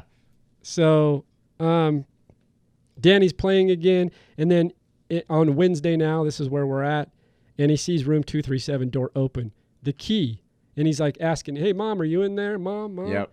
And the key has opened the door. And he enters. He goes in. And what I find funny in this is that while he enters, Wendy is actually now the one maintaining the hotel. Yeah. Oh, she's totally taking care of everything. Jack's just checked out. It shows her like doing the boiler and, doing all the work and everything like this. And then Jack is still at the typewriter, but he's asleep and he starts screaming. Right. And he's obviously having some kind of dream or nightmare. She goes running over, and this is where it gets real interesting in terms of the dynamic between wife and husband, because it's kind of a turning point for me, for Wendy to start to realize that Jack's lost his shit. He's talking, they have the dream, and Jack's like, he wakes up and she starts consoling him, and he's telling her, hey, I had this dream. And he divulges all this real dark, cryptic shit about chopping Wendy and Danny up into pieces. Right. It's very graphic and very, there's no subtlety to it. There's no subtlety, and it's like, do you tell your wife you had that dream? Right. Or do you just hold it back? I don't know if I'd go into such detail. I don't know if I'd break into all that detail, but Jack doesn't seem to care. No, he doesn't. But there's a look on Wendy's face like, It's a little scary. Yeah. Well, and this is what I go back to Duvall's performance, because I actually think like those little subtleties are there, and if you watch them clear enough, like she starts going, this guy's crazy. Oh, for but sure. Based on the physicality of the performance. For sure. Well, and this is the hint. So Kubrick hints that Jack doesn't want to hurt his family. And I think it's this one specific scene. Because he says that's the worst dream I ever had in my life, and I dreamt I killed you and Danny. And to me, this is the only hint that he's fighting this thing at all. He's got a little regret even for having the dream, even though he couldn't have controlled it. Right. And I would have liked to seen more of a fight in him, and that's pretty much what the whole book is about. And I don't want to make this, a comparison between the book, but the book is really about Jack's struggle to fight his demons and to fight this force that's taken him over. And this is the only time I see him trying to fight that at all in this movie. A little bit of sympathy in the character. Yeah. For a brief second. Exactly. Right. And also Wendy able to realize that this is scary. Yeah. She gets it's getting real now. Yeah. So has this dream, and then while she's consoling him, Danny walks into the room. And they're like, "Go, Dad's okay." She's trying to kind of subdue it. Right. And she's like, Dad's okay, and runs over, and then notices that his collar and his shirt is ripped. And he's sucking his thumb. And he has a big mark across his neck, like someone tried to either choke him or hurt him. And immediately she becomes the good mother, I think. I love this part. I loved it. Because then I finally she's calling Jack out for what he is. Right. She grabs Danny, and even though Jack didn't do it, it was the supernatural ghost from room 237, she blames Jack. Well, it's almost done in a way where it's like, this has happened before, obviously. And, she's tried to explain it away. She's tried to apologize, and she tried to make excuses. But this has happened before, obviously. And that's why it's her immediate go-to, that you did this. Other than the fact that there's no one else in the hotel. Yeah. And what's interesting, Danny is in a void. Yeah. He's lost. Yep. Because he's sucking his thumb. And then also it cuts to Jack, and he's also in that, once again, that catatonic state. Keep using that word. But they're both like lost in this hotel, in this world that's been this crazy world. Can you imagine just being her and just seeing your husband and your kid just gone? They're just gone. You're the only one left. Right. And that's what's happening. They've both experienced, quote unquote, the shining of the hotel, and they've fallen into this. And then, if we, jump into here. I got lost. And so they're in this void, and Jack comes out of the catatonic state and goes to the gold room, the ballroom, and goes and sits at the bar, which is empty. And he's kind of searching for a drink, even though it's not there. And he sits down at the bar, and he basically says the line to the effect of like, man, I'd give my goddamn soul for a glass of beer. Yep. And at the Overlook, that can happen. very quickly. Do you know what I mean? Immediately. So when you make that offering Yep. At this hotel, there are those possibilities.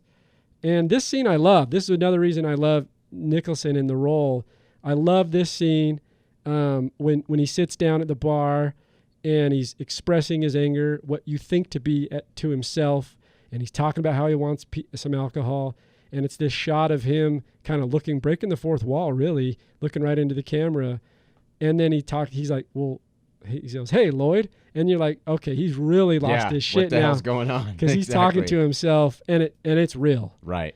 And then it cuts back, and you're like, you see Lloyd, and you're like, oh, shit. Now we're really into this world. Right. Of this the is Overlook. where it finally started to get a little creepy for me. Where it finally, I'm thinking like, okay, this is bizarre. What's going on is bizarre. And the conversation he has with Lloyd, as if Lloyd's his best friend in the whole world, because he's feeding him booze, and that's all he wants in the whole world. To me, this is where it started to get a little creepy. I love some of his dialogue there, like you mentioned, when he's interacting with Lloyd, and like you said, he's very familiar with this character, which could be a lot of things interpreted here, but the familiarity also comes from the alcohol. Absolutely. I'm back in it. And there's that symbolism. Well, he even says, I like you, Lloyd. I always have. Always have. Always have. Yeah. To me, that, there's something going on there. So, see, and I also believe in the way that it's set up, it's got the subtext of like him drinking and being familiar with the alcohol and feeling comforted in a way. But also it's real. Yeah. This hotel is no joke. Nope. Like, it's not just Jack's mind. No. Is it? No. Okay. Definitely not. I'm wondering what your thoughts were on that and if you had anything. And I'll explain why later, but it's definitely not. Yeah, we'll get into those when when we're getting a little closer here. Yeah. He spills his. The thing also is he spills out his soul to Lloyd because it's almost like this admission of guilt. It's like a confessional with a priest. Right. He starts talking about that little. He feels a little remorseful, but in an angry way. For sure. About Danny and about his relationship with Wendy, and Wendy always blaming him. And then he opens up about how he hurt Danny's, dislocated his shoulder.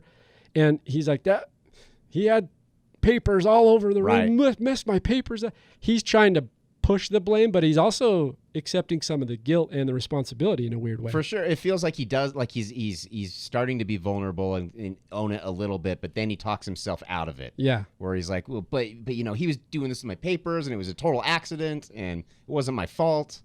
It seems like he's trying to talk his way out of it. And he's opening up to the world, and in this case to Lloyd, and also, so here's the thing, if Lloyd's real, okay, which in my world that now it's been created, Lloyd is real. Sure. Does that mean the alcohol has now come back, or is the alcohol still just not there, and it's just the interaction and the feeling of? I don't think that Lloyd's real. I think this hotel can get to you, and I think the hotel can make you see things and feel things that aren't real. Because we see it later on with the rest of the crew, too. So, okay. So he spills his guts out to Lloyd. And we could even say so much that in the moment of the hotel and the supernatural abilities that it has, obviously for Jack, Lloyd is more than real. Yeah. Yeah. They cut to... after this conversation, it cuts to the outside world, which is a TV. Once again, we cut to the news, and it's where are we at? What room is it? But it actually pulls back, and it's revealed that we're with Halloran in his room, and he's looking at the blizzard and seeing the snow that's coming down, and getting a little worried about what potentially is happening at the hotel. Mm-hmm. And it does this. Once again, this kind of long zoom in, and he has also a shining capability, and he has a premonition about, what's happening. Yes. And he knows that Danny is in danger. And because he has that feeling, kind of fatherly, setup, not father. He has that kind of fatherly dynamic with Danny.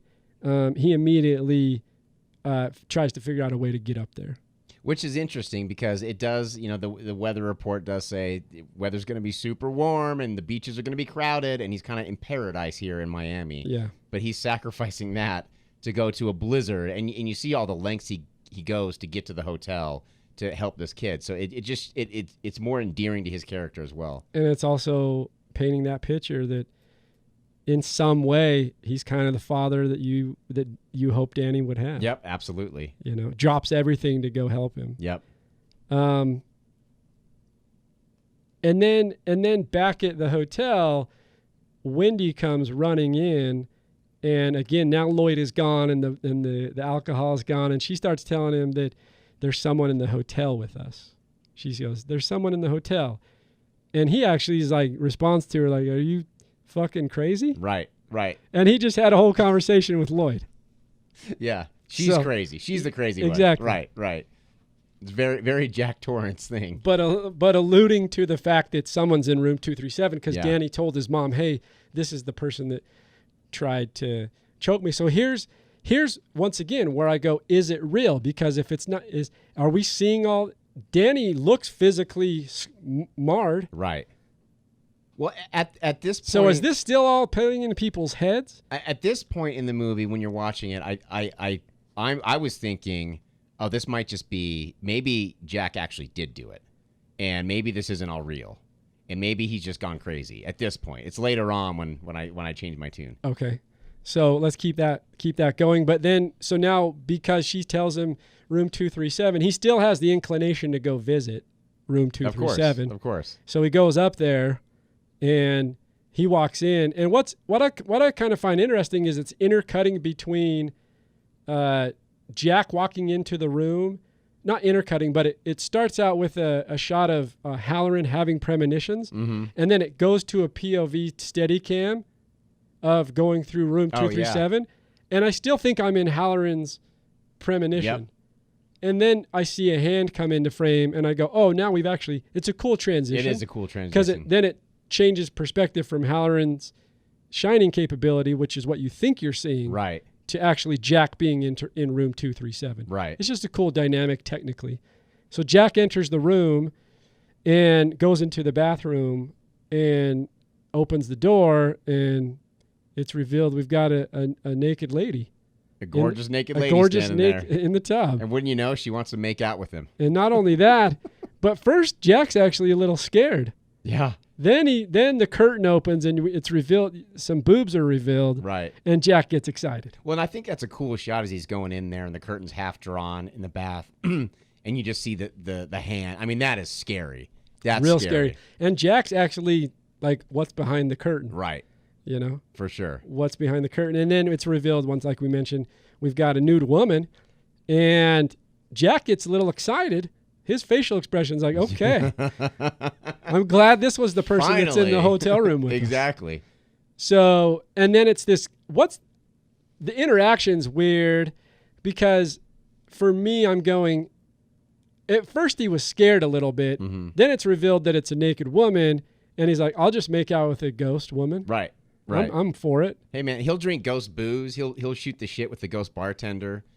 I don't think he cares at this point. I think he's just looking for some sort of, and this is where, you can theorize that the isolation's got to him. I think he just wants to have some sort of interaction, some kind of inner fantasies about what the booze and women and things that he wants to. He wants the simple pleasures, man. Mm-hmm. He misses the simple pleasures. Yep. So he gets in there. They have an interaction, and then they start to make out, and he's thinking life's pretty good in this moment. No care for Wendy, by the way. No, not even a second thought. Not about like, hey, I'm not even just a little. I'm a married man. Right. Never mind that this woman is in the hotel. Right. And who knows where the hell she came from? Where did she come from? Yeah. But I'll make out with her. Yeah. So he gets, and then it has this cool shot where it shows him making out, and then it cuts to the close up, and you can kind of tell that the woman has changed. Mm-hmm. But it's really revealed when it's changed when he sees her reflection in the mirror, where she's got the decayed backside. Yep, she's rotting out, And he is immediately, what's interesting, he's like petrified. And so runs out of the room in shock and awe. Right. But he wasn't in shock and awe with this random. Like, exactly. This is where the world got confusing for a moment, because I was like, I guess it's what you see, what you want, like you mentioned, right. and initially saw a beautiful woman, and now he sees a rotting, decaying old woman. Right. Which completely frightens him. But it makes me wonder, like, I think the hotel has been trying to seduce him this whole time in order to kill his wife and son. Why did it turn on him suddenly? Why did it decide all of a sudden now we're going to creep you out? Right. What's funny is he leaves room 237 in a frantic state, and he locks the door. Oh, does he? Yeah, it shows him locks the. He's like, let's keep this door closed. Right, right. But I guess everything else can stay open because he's really against decaying older women. Yeah, that's gross. He has a bias. Totally. And then he goes back into the room to check on Wendy and Danny, and she goes, what was it, this and that, and he denies what happens.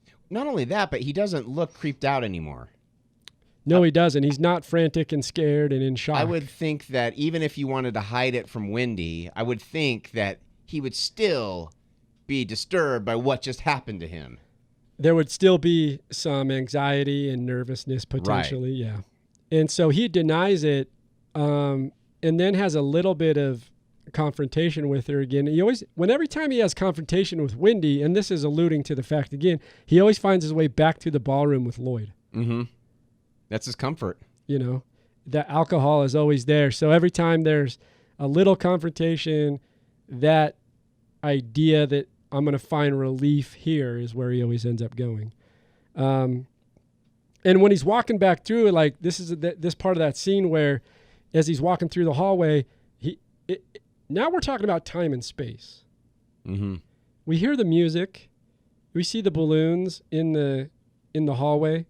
Jack's making his way back to the ballroom, and it's like a 20s/30s party in there. And we've actually traveled back in time to this 20 or 30, this party. And as he's talking to Lloyd, getting a drink, he starts walking around and dancing, and he bumps into one of the waiters. Right.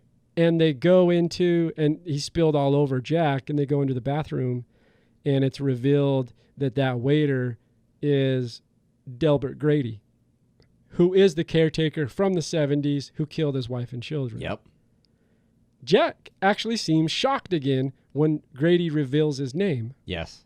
He's like, "You're Delbert Grady?" So I'm just, the only the only problem I have trying to figure it out is I thought Jack would be immersed entirely into the world and just be accepting of everything, but he still has some kind of shock when it's revealed that it's Delbert Grady. Yeah, it's interesting, and I think this is kind of where I struggle. Like I said, why did the hotel turn on him? A lot of it doesn't make a whole lot of sense. I mean, we are talking about a ghost hotel. Sure. So, it's not going to all be rooted in reality, but it is a little confusing. And I do like the dynamic, though, between, and I'm just going to say the hotel and Jack, because at first it's swooning him, and it's making him feel like he's the big man. He's the big shot, that his money's no good here. He's drinking for free. When he gets spilled on, it's like, "Oh, I'm sorry, sir." Everyone's calling him sir. And then in the bathroom is where it changes, where Grady's like, "You need to take care of this," essentially. Right. And Jack's put on the defensive a little bit. And you even saw, and I rewound this part because I thought it was interesting. And this could be me reading into it way too much, but there is a moment there. Grady and Jack are kind of facing each other in a weird way. So Grady's facing down the hallway of the bathroom, and Jack's facing down the other hallway towards the door. And it keeps cutting back in between. But when the dynamic switches to where the hotel's done making him feel important, now it's time to go to work. Now the hotel's going to flex its muscle and say, "I'm the one in charge." Grady very subtly kind of moves forward, and Jack moves backwards a little bit. And I don't know if that was intentional or me just reading into it, but I really enjoyed that dynamic of We're going to play with you. We're going to play with you. Now I'm in charge, and I'm going to flex my muscles. You got to take care of this. I love that. I think that works really well into the hotel's world of like using Jack for its intent and its purpose. Yes. Which is in this case to kill. Yes. Is it not? I mean, it for whatever reason, and that goes back to, I like that. And I think it goes back to that idea that Wendy and Danny have encroached too much into the premises, so to speak. Yes, exactly. And you need to take care of it. And not only that, but Danny's trying to bring someone else in too. And they allude to the fact that and Grady alludes to the fact that Holloran's on his way. Yes. Your son, are you aware that your son's bringing outsiders in? Yeah. It's also, I actually love the scene. That's a great analysis of it. I think that's a real fair approach to that scene. And I love the physicality showing the transition of power. I think that's good. I also think that I just love the performances in this scene. I love Grady in his performance. I love this actor. He's so good. I love the lines of dialogue and how he talks, Right. I had to, he's talking about how he had to take care of his family. Right. And, are you ready to remedy it like I did? And just the way they talk about it, it's creepy because it seems so formal and such like a formal way to discuss killing people. And the way he says, maybe they need a good talking to, maybe more. Yeah. And it's so creepy. Yeah. And especially delivered in a British accent. By the way, for a hotel in Colorado, there's sure a lot of British people walking around. Yeah, there was. I know, yeah. I mean, it must be a destination. It must be, yeah. I guess. I mean, people must move from London to Denver. Exactly. Or the mere fact that it was filmed in England, or parts of it. Yeah. were, I think that probably explains a little bit better. And Kubrick lived in England. That was his place. So, but this scene's great. I like that idea of the transition of power between Jack and the hotel. And then it kind of gets into, and I'm going to jump over a few scenes here so we can kind of push it along just a little bit. But ultimately, Halloran finds his way to the hotel, and he really goes, like we talked about, he goes a lot of length to find his way to help Danny, but he does, and he gets there, and it's this. He gets to the hotel, and it's this great buildup. This is where the music's used really effectively, and it's Halloran walking through the hotel, and I'm jumping through a few scenes here. And just for time's sake, so we're not. But if there's a scene you want to talk about before we jump to this one, just stop me, and we can go back to it. But basically, there's been an altercation with Wendy and Jack, and it's this great altercation, by the way, with the baseball bat. Yeah. And Wendy ends up knocking him out, although her swing needs some help. Yeah, it does. Well, and this is part of the point where I'm like, Shelley Duvall maybe wasn't the best for this, because even later when she's got the knife, it's just so frail and her arms are flopping around, and it's just cartoony. There's not a lot of athleticism to her. Yeah, definitely. But one thing I will say is when Jack's locked in the it's not the refrigerator. So Wendy knocks him out with the bat and drags him to this canned goods storage. Right.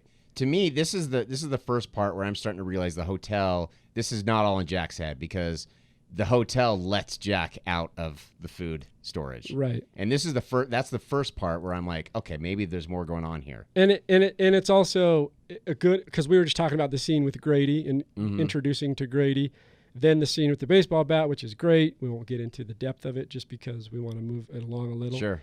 But ultimately, she takes him to the canned storage room. He's in there locked, and we hear Grady again from the outside. Yep. So you're basically saying, okay, this is more than this. There's something deeper going on here. Well, when we never see Grady, like it never cuts to him on the outside, we just hear his voice. Yeah. You're still thinking maybe it's all in Jack's head, but it's when he lets him out, because how else could he possibly get out of there? I mean, this is an apparition, a ghost that can tangibly touch things. Yeah. Yeah. No? The hotel's got its shit. Or the hotel's hinges just work that way because it's haunted. Exactly. Right. So, but he lets Jack out of the canned storage room. And then they go, and this is where we run into the scene I was just talking about before, with a little bit later with Halloran, and he's walking through trying to find Danny and Wendy. And I love the anticipation build of this scene. And it's him walking through these long shots, and he's kind of, hello. Yep. And it's really long. Like, it takes for a while for anything to build up. We do cut to a shot of Jack at the stairs, who now has an axe. Right. But he hears Halloran, and Halloran, of course, can't see him. And then it cuts back to Halloran just kind of parading through the hallways trying to look for everybody. Well, and this is another diversion from the book that I think is fantastic. In the book, it's a croquet mallet that Jack's carrying around. Mm.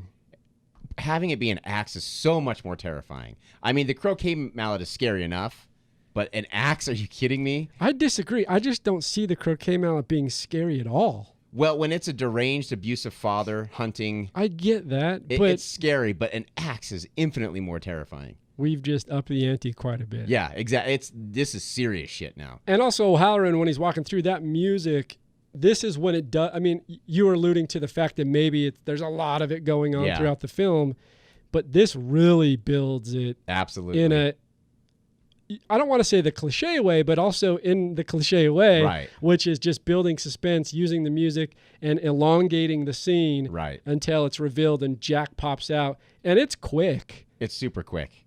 And this is where the movie gets really scary. Up to this point, it's been creepy at points, but it's been long and not. I haven't been scared one little bit. But this is where it's like, oh shit. You haven't been scared, but you've been intellectually challenged. Very true. Very true. Okay.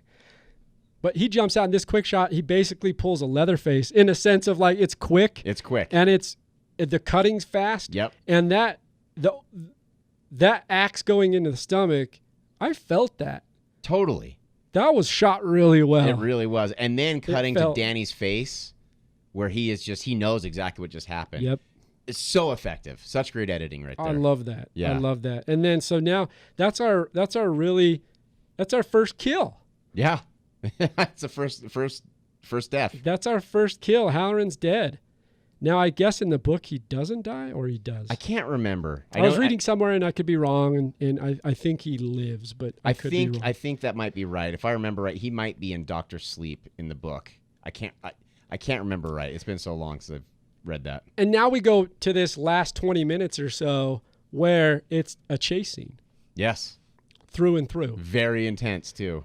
And it's a great chase scene. It absolutely is. In contrast, and I know you love the Texas Chainsaw, and when we did the podcast, it's a great movie. It's a great movie. But that chase scene's long. It's too long, for sure. Whereas here, how they play the chase scene, for me, works out pretty well. And ends up happening that he starts going after Wendy and Danny. Danny and Wendy separate she tries to what's the word? Divert Jack. Yeah. And so Danny and Wendy separate so that Jack follows her. But then he ends up still following Danny, and they're searching through this. And that's the beauty of the hotel, because it's so big and expansive. Like, there's so many hiding places for a kid. And so just the search is like, this could go on for a while. Right, for sure, for sure. He ends up following Danny. They gets to, and we should probably talk about how they separate. We should probably talk about that scene. I don't want to jump in. I was trying to speed ahead, but the bathroom scene. The epic, iconic. Because this is where they separate, or this is where she sends Danny out the window. Right. Any kind of thoughts around that before we proceed? No, to the next? And I know. Okay, this is where I'm going to get a lot of hate. Then I know it's a very iconic line.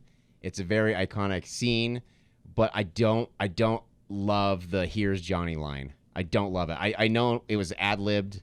But to me, it's just not, it doesn't fit the mood. It's like, oh man, I was into it and it just took me right out of it. Yeah. And like you mentioned, it wasn't written in the script. Right. And I had read somewhere in the editing where Kubrick almost didn't use it. Really? And it was, like you mentioned, improvised by Nicholson. Mm-hmm. And I'm kind of neutral on that line because everything building up to that is terrifying. Yeah, exactly. Do you know what I mean? Yeah. I can see where you're talking about, where it pulls you out. Mm-hmm. But the build up to that, where he's just taking an axe to the door. Oh, you just put yourself in that position. It's terrifying. It's horrific. And when he breaks through and delivers, even the front cover of the DVD is Here's Johnny. Yep. This is where the craziness of Nicholson just excels. Oh, he's so perfect for this role. So, and a quick side note, Kubrick is known to be a perfectionist in the sense that he was methodical about how scenes were to be organized and played out. And apparently they did like 100 takes of this scene. Yeah, I heard they went through 60 doors. 60 doors, 100 plus takes, and it took something like, by the time, and going back to it, it was like 9 days to get it done. So no, not this one. I'm sorry, not 9 days. It was 60 doors, 100 takes to get it done. And also the door they built, Nicholson, the first door he took down. Yeah, way too easily. Yeah, they said he took down too easily, and you were probably reading as well. And I guess he was like a volunteer fire marshal, so he had a good knowledge of like how to use an axe. Yeah, exactly. And so he took it down, and they built it light, and they were like, "Oh shit, we got to do this in another take." Right. So the next doors they built a little more sturdy. So as an actor, how do you do take 100? Like, how do you? I don't even know how to do take 10 or take 5. I don't know how you can possibly keep that energy and I just don't get, especially a role like this. A physical scene. And you see in kind of the behind the scenes stuff where Jack Nicholson's jumping around and he's amping himself up. I don't know how you can keep that up for 100 takes. And he also, and I'll get to that, but like when he's amping himself up to prep for the scene, and he's grabbing the axe, and you see one of the crew members. Yeah, he almost gets taken out. Yeah. You're like, oh, better watch out there, buddy. Exactly. 100 takes is a lot. It's an extraordinary amount. Kubrick's known for this. For sure. Lots and lots of takes. As an actor, I'm not one, but I could see where this would be just overwhelming and just brutal. I can't. And a lot of these long, multiple takes were with Danny too in this movie, and he's a kid, and I don't know how you can possibly keep going with a child for that long. Well, that goes into some of the stuff which the production dates and how long it took to actually shoot the film. Okay. Because with the kid, you have stipulations and rules based around how long they can actually be on set. And the film took a long time to actually, much longer than they originally had planned for. Sure. They tried to keep it, and you may know this too, but they tried to keep it as minimal beyond the scheduled days as possible, because Nicholson's overtime pay would have been I can't even imagine beyond there. But this scene's great. Duvall's performance in the scene, you were saying a little bit over the top. I like her performance in the bathroom. Well, I wouldn't say I like it, but it's more believable to me. It's more when she's running around the hotel like a lunatic, flailing her arms around, and the knife is as big as her arm. And it's a lot of it's just like, it's so cartoony that I just can't get into it. Yeah, and I can see that. And I know we've jumped past some scenes, so for those listening, apologize. We're just trying to not make this a complete 3-hour podcast for you. So there's a lot of scenes, a couple scenes I should say, that we haven't touched on. Of course, Danny's red rum scene, right? There's some things in there we have not touched on, but Danny he sees the premonition and he knows that Dad's on the way to kill. Yeah. Then we get to the bathroom scene like we just talked about. Danny goes out the window. Wendy and Danny are separated. And like you mentioned, Jack's chasing him, but Wendy's running around the hotel like a mad woman herself, flailing and doing all these kind of things. Danny's made his way out to the hedge maze in the absolute brutal of winter. And Jack has found his way out, and he's been injured. He's been injured, and so he's limping. And they get out to they get out to the hedge maze, and this is an interesting scene. Now, while they're in the maze, it's also cutting to Wendy in the hotel, and as she's running around, she sees Halloran dead on the floor. she also now starts to shine. And this is No? this is the Because she's the hotel is showing her things. yes. This is the part where I'm like, okay, it's not for sure not in Jack's head. Maybe he snuck out of the food storage somehow, but for sure when she starts seeing the stuff, it's not in Jack's head. This is the hotel revealing itself to her.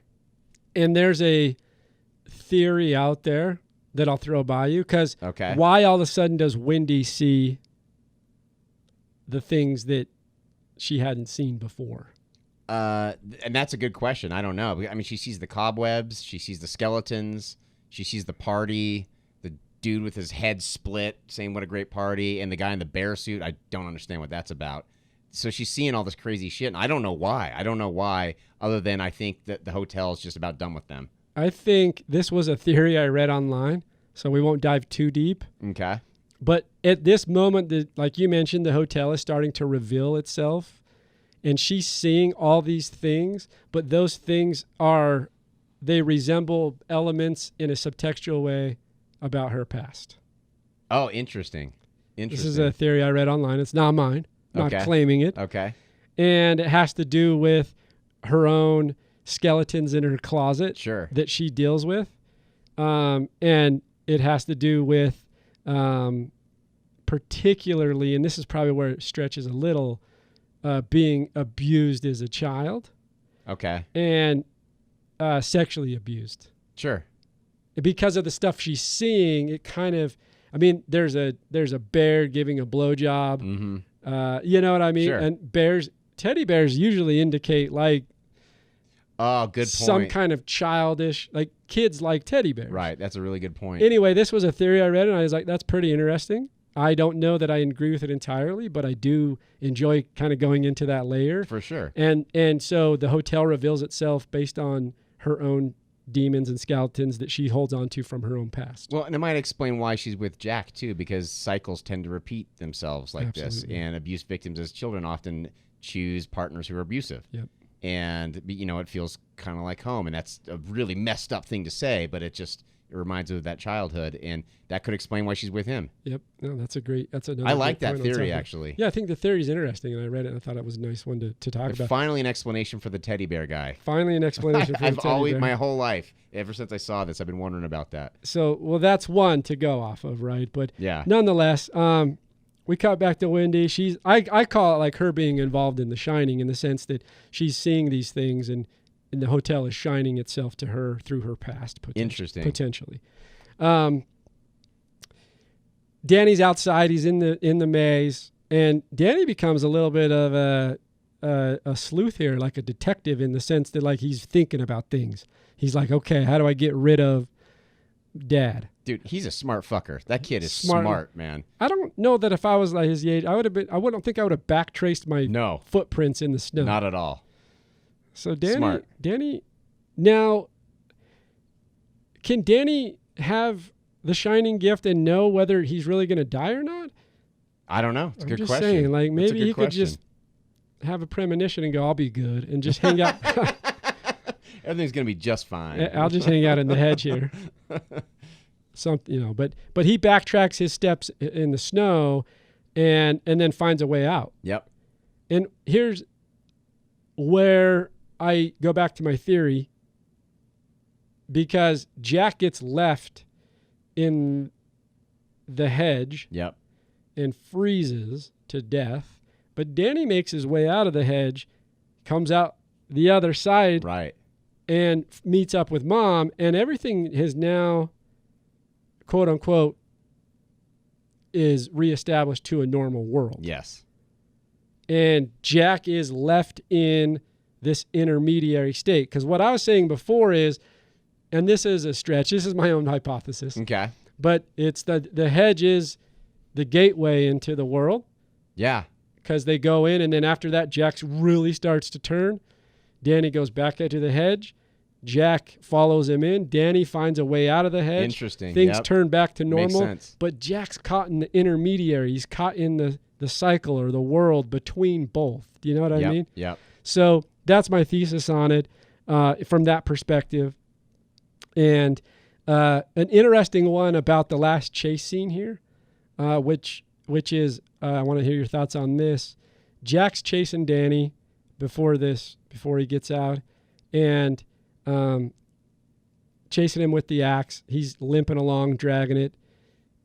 There's a little bit of a thesis out there that this is kind of pulled from a form of Greek mythology, which is a story about Theseus and the Minotaur. Mm-hmm. It's kind of cool. This is one that's floating out there. Yeah, for sure. It's kind of cool. And the Greek myth between Theseus and the Minotaur is that Theseus defeats the Minotaur. Mm-hmm. And if you watch Jack's physicality and his performance, while he's dragging himself, it's very bullish. Yeah, his head's down. He's charging with his head. Yeah. For Breathing sure. and doing all this. It's just kind of a cool play on, like, if you were a filmmaker, how you might be able to take a story from Greek mythology and incorporate that into how you might play out a scene I like that. In movies. So it's kind of a cool analogy. Okay, so we kind of sped through that last part, but we got through it. They end up getting through it on the other end. They come out on the other side of the world, and Jack's left behind, and Wendy and Danny are now free from that evil. Yep. And then the last shot, we get to this really slow push in of the different pictures on the wall, and as it gets closer and closer, it's revealed in one of those that it's either Jack or someone that eerily resembles Jack. Looks exactly like him. Yeah. Not even resembles. Yeah. His identical twin. And it pushes in, and then a couple dissolve cuts getting closer, revealing who it is, and we're like, hey, that's Jack. Mm-hmm. And then a pan down to the Overlook Hotel, July 4th, 1921. And this is where I get a little confused, because there are allusions to throughout the movie that they could be stuck in that hotel forever. Mm-hmm. You know, Grady's there. He died in that hotel. The girls tell Danny, we can play forever and ever and ever. Jack also says, I wish we could stay here forever. I don't understand how all of a sudden that translates to him being there always. So that's the one thing I don't understand. Like, if they die in the hotel, it's my sense that they're going to be stuck there for eternity. But does that? I guess that means retroactively they were there too. Yeah, I mean, there's a lot of hypotheses out there. One interesting line from Kubrick himself is when questioned about that shot. He said, they said, what's the deal with the last shot? And he essentially says, Kubrick says of the final shot, that is a reincarnation of Jack. I guess that makes sense, because he did say he felt like he'd been there before. He says that, remember he was talking about how he knew what was around every corner. So not that do you or can you, in the concept of religion or those that believe in reincarnation, do you reincarnate as yourself? Right, exactly. Well, and that's interesting, and I mean, it's Kubrick and it's his movie, so obviously he would know best. But to me, it's just a little bit of a stretch. Like, he kind of built this world where I can believe there's ghosts and I can believe that they're doing all this kind of stuff. But now all of a sudden, they're throwing another element in the last shot that I'm not following it all the way. Seems a little like 2 steps too far out of the world. Yeah. So it's an interesting one to think about.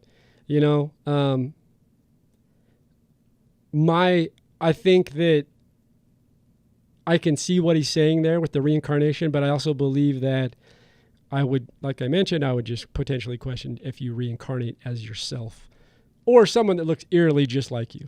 Yeah, exactly like you. Well, good. A couple things here I want you to... Now, we watched Room 237, and like we talked about before, and then we'll get your final thoughts on the film itself as an overview. But a couple of the myths, because they're always fun to talk about, and Room 237 goes into them. I know you didn't love that movie, the documentary. Yeah. Let me go through some of these... let me go through some of these theories, kind of conspiracy theories in a sense, sure, and see about The Shining and see. I won't go into depth, but just whether they're if you would debunk them or validate them. Okay. Right? Okay. And some of them come from Room 237. It's about the Apollo 11 moon landing. No. And this is like my biggest problem with this documentary is they actually present some interesting ideas in there that I'd like to maybe hear some more about, but then they also throw it in with this batshit crazy stuff. Yeah. That it's just like, no, that's stupid. Yeah, absolutely. That one is no. But Alan, the moon is 237,000 miles away from the Earth. Is it though? I saw that in that. Is it really? I didn't. I should have fact checked this. It is actually. Yeah, oh, it is. Okay. But that's not enough validation for me. Right. I debunk. Well, and the whole thing with the key, where it's on the key it says room number 237, and the only capital letters are ROOM and N. It's like, are you what? No. Well, because those letters can only spell room or moon. It's like, are you fucking kidding me? No, I debunk this one with you. And then the other, and I'll let you go on. But the other thing that drives me crazy with these conspiracy people is it's always like, look how important I am. He's like, I'm going to be audited, and I've had people follow me around, and the government's really after me because I nailed it. And I've had people tell me, you really nailed this. It's like, because I critically broke down Stanley Kubrick's film. Exactly. It's like, come on. You're doing this to make yourself more important. There's a self-importance to it, for exactly. sure. I debunk that one. Yeah, me too. The film is definitely not about the Apollo 11 moon landing. No. It's about the treatment of Native Americans. See, this one held a little bit more water. I kind of agree with you. I don't know if I'd go all the way, but this one kind of made more sense. And this is one I'd like to hear more about, actually. This one it resonates a little more. I don't know that it, like you mentioned, it fully would, translate over or transcend what they're talking about, but there's some hints there, and it's kind of an interesting even thing. When Jack's throwing the ball against the wall, it sounds a little bit like an Indian drum. True. And so there's hints at it. I kind of found myself. Oh, it's all good. Let me get sorry about Oh wait, I got. that. I don't get your... Oh yeah, it needs to come in handy. Oh yeah. Thanks. Sorry Sweet. about that. Oh, it's all good. But I even found myself at times, because I've seen the room 237 before, like watching it with that eye, like, oh, maybe I can pick up on some clues here. Yeah. I found myself falling into that trap a little bit. It's about the Holocaust. Maybe. I don't know. Maybe. I mean, the whole premise in the movie about the German typewriter and all that stuff it seems a bit far-fetched. It's also kind of dependent upon whether you believe in the significance of numbers. Definitely. Because the number 42 reappears in the film, right? Which is like at least when, not when it started, but when America dove into the war and tried to defend against what was happening in Germany and other things. They're watching a film from called 19. So like that one maybe. The more I think about it, maybe. The only thing I can say to that is that, and also like if you do 2 times 3 times 7, it equals 42. Right. Like there's because he did change the room number from the book. The book it was 217. Right. So maybe there's something there. Kubrick was born in New York in the Bronx. He's Jewish, non-practicing, but Kubrick he's a Jew. And he did write a Holocaust film centered on the Aryan Papers. They never got made. So he spent a lot of time on it. Kubrick spends years and years preparing and doing pre-production. Sure. So it could I don't know that it's about the Holocaust. I don't think so. But I think because he did so much preparation for this other film, I think just as a filmmaker, I think some of that bleeds over. For sure. Sure. Let's go. Here's one that I found interesting. It's actually supposed to be viewed backward and forward. No, this is so stupid. It's like, have you ever heard of the synchronization of Pink Floyd, The Wall, and The Wizard of Oz? Yes. Okay. Oh, not The Wizard of Oz. No, tell me about this quickly. Yes. So it's a cool thing. I've actually done it. Like you synchronize The Wizard of Oz, and you turn down the sound, and you play Pink Floyd, The Wall. No, Dark Side of the Moon. Excuse me. And so they call it Dark Side of the Rainbow. It's a cool thing. Like it's a cool thing, and some cool visuals pop up, and some of the things they're talking about in the music, or they're singing about it actually happening on screen, but it's a total coincidence, and it's just a cool thing. And I think you could sync up a lot of different things, and you'd see a lot of cool shit. That's what this is. You play them backwards and forwards, and you superimpose one on the other, right? And I guess you turn down the opacity of one of them, of either the forward cut or the backward cut, and so you're seeing some cool stuff line up. And I think it's really cool. But I don't think it was designed. Do you know how hard it would be to do that? Look, if anyone's gonna do it, it's Kubrick. That's true. That's true. But I agree with you. It's actually a cool one to me because for me, and watching the film, there's so much visual symmetry all the way through the movie. For sure. Does that make so? It's like if something transpired this way, you could play it back this way because they match. They're just symmetrically adjoined. Right. So there's something about it. I don't think it was built that way, like you mentioned. For sure. But, I don't think there's any kind of Kubrick code. Right. Yeah. Exactly. You know what I mean? If you're a weed smoker, I'm sure it'd be fun to just that's what I was going to say. Up a little bit and do it. Similar to the one that you were sharing, I think mostly it's like if you watch it while you're stoned. Yeah. Exactly. They mention in here too that, but red rum spelled backwards is murder. Yeah, but that's Stephen King. Like a lot of things in this documentary that they're saying, like Kubrick was trying to say this. It's like no, that was taken. It was in the book. That was in the book. Here's an interesting one. It's about hell, and Jack Torrance is the devil. I like that one. I'd have to kind of rewatch it with that in mind. But here's a quick one, a run through on it. The Overlook Hotel is hell and a manifestation of Jack's deepest fears, but theorists are split on whether Jack merely made a pact with the devil in order to get a drink, like we were talking about, or if the demented writer is actually the devil himself. Evidence for the latter, the old black and white photo of Jack from the end of the film, where he is seemingly trapped in 1921, shows him in the exact same pose as the devil tarot card. Oh, interesting. Yeah. Interesting. So I don't know. That's probably a little far stretch for me. I like the idea of him selling his soul, though. I like that. Well, we were alluding to that. Yeah. And I liked that as well. Okay, here's one, and this goes to someone we were talking about. It's all a dream or a nightmare. Right. I like that one, except it's so cliche. I think Kubrick's smarter than that. A hotel layout that makes no sense. Yeah. Ghosts that pop up where they shouldn't. Supernatural abilities. Elevators of blood. So all these things leading up to this idea that it's all really just part of a large dream sequence. Could be. Don't like that one. Could be. I mean, maybe when Danny went when he was knocked out or whatever, and the doctor came in, maybe it just became a long dream of his while he's knocked out. I don't like it. I don't like it either. But I like where you're going. I like you. Here's a couple more, and then it's about CIA mind control. Oh, of course. There has to be this, because it's Kubrick, and there's all these conspiracy theories surrounding him. Of course, it's got to be that.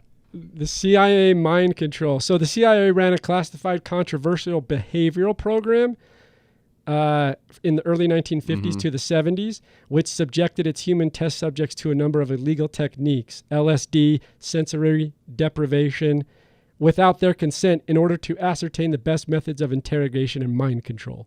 Some fans claim Jack Torrance is one such human test subject for this program, with the Overlook Hotel representing the CIA slowly but surely eating away at his mind. Sure. I mean, I can understand how conspiracy theory people would get that out of this. Interesting. But I don't think it was made with that intention. No. It's about the Illuminati. Oh, God, of course. There's just like a couple cliches we could throw in. I know. Any Kubrick film you could probably go, it's about the Illuminati. Yeah, for sure. God knows what they're saying about Eyes Wide Shut. Even in the article that's here, they're basically saying it wouldn't be a proper conspiracy theory list if we didn't have this on there. It's so true. Yeah. The last one, and then we'll move on to the last bit here. You're going to laugh at this.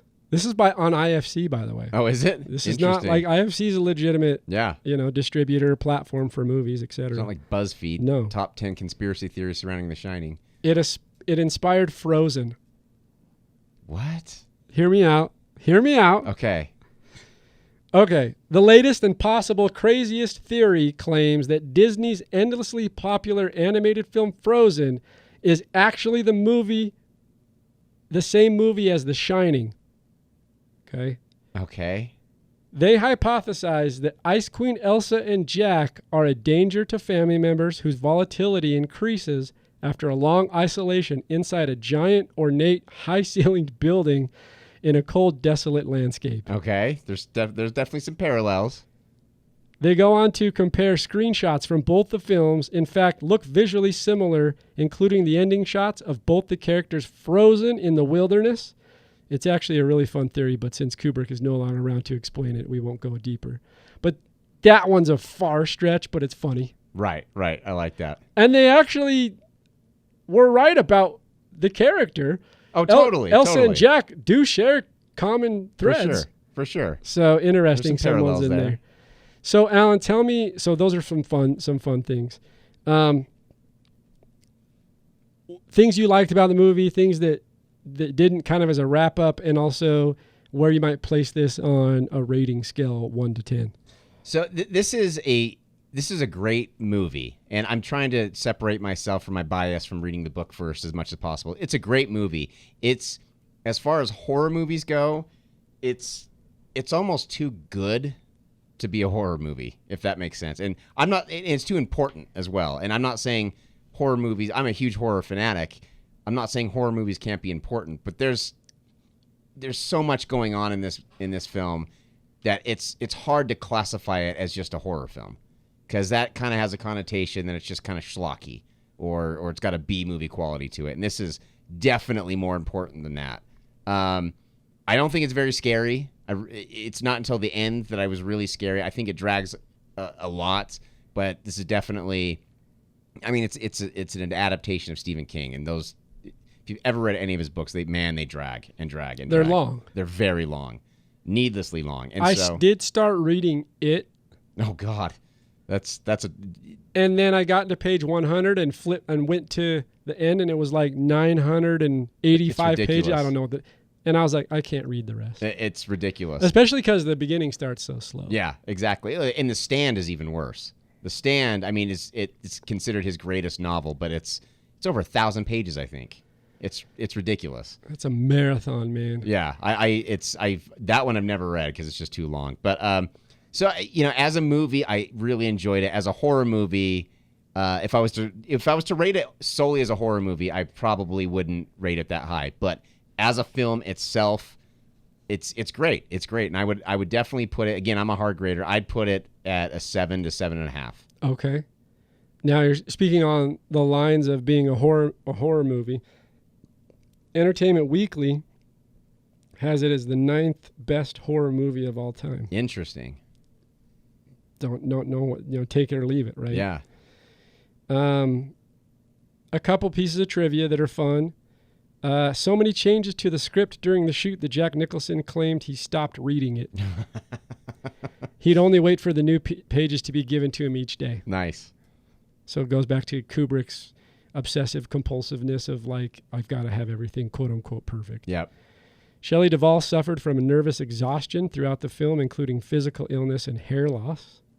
Well, he was brutal to her too. That's the Kubrick word was on the brutal. street. Yeah, I've seen a behind the scenes documentary about it. Man, he's rough. That is the word. As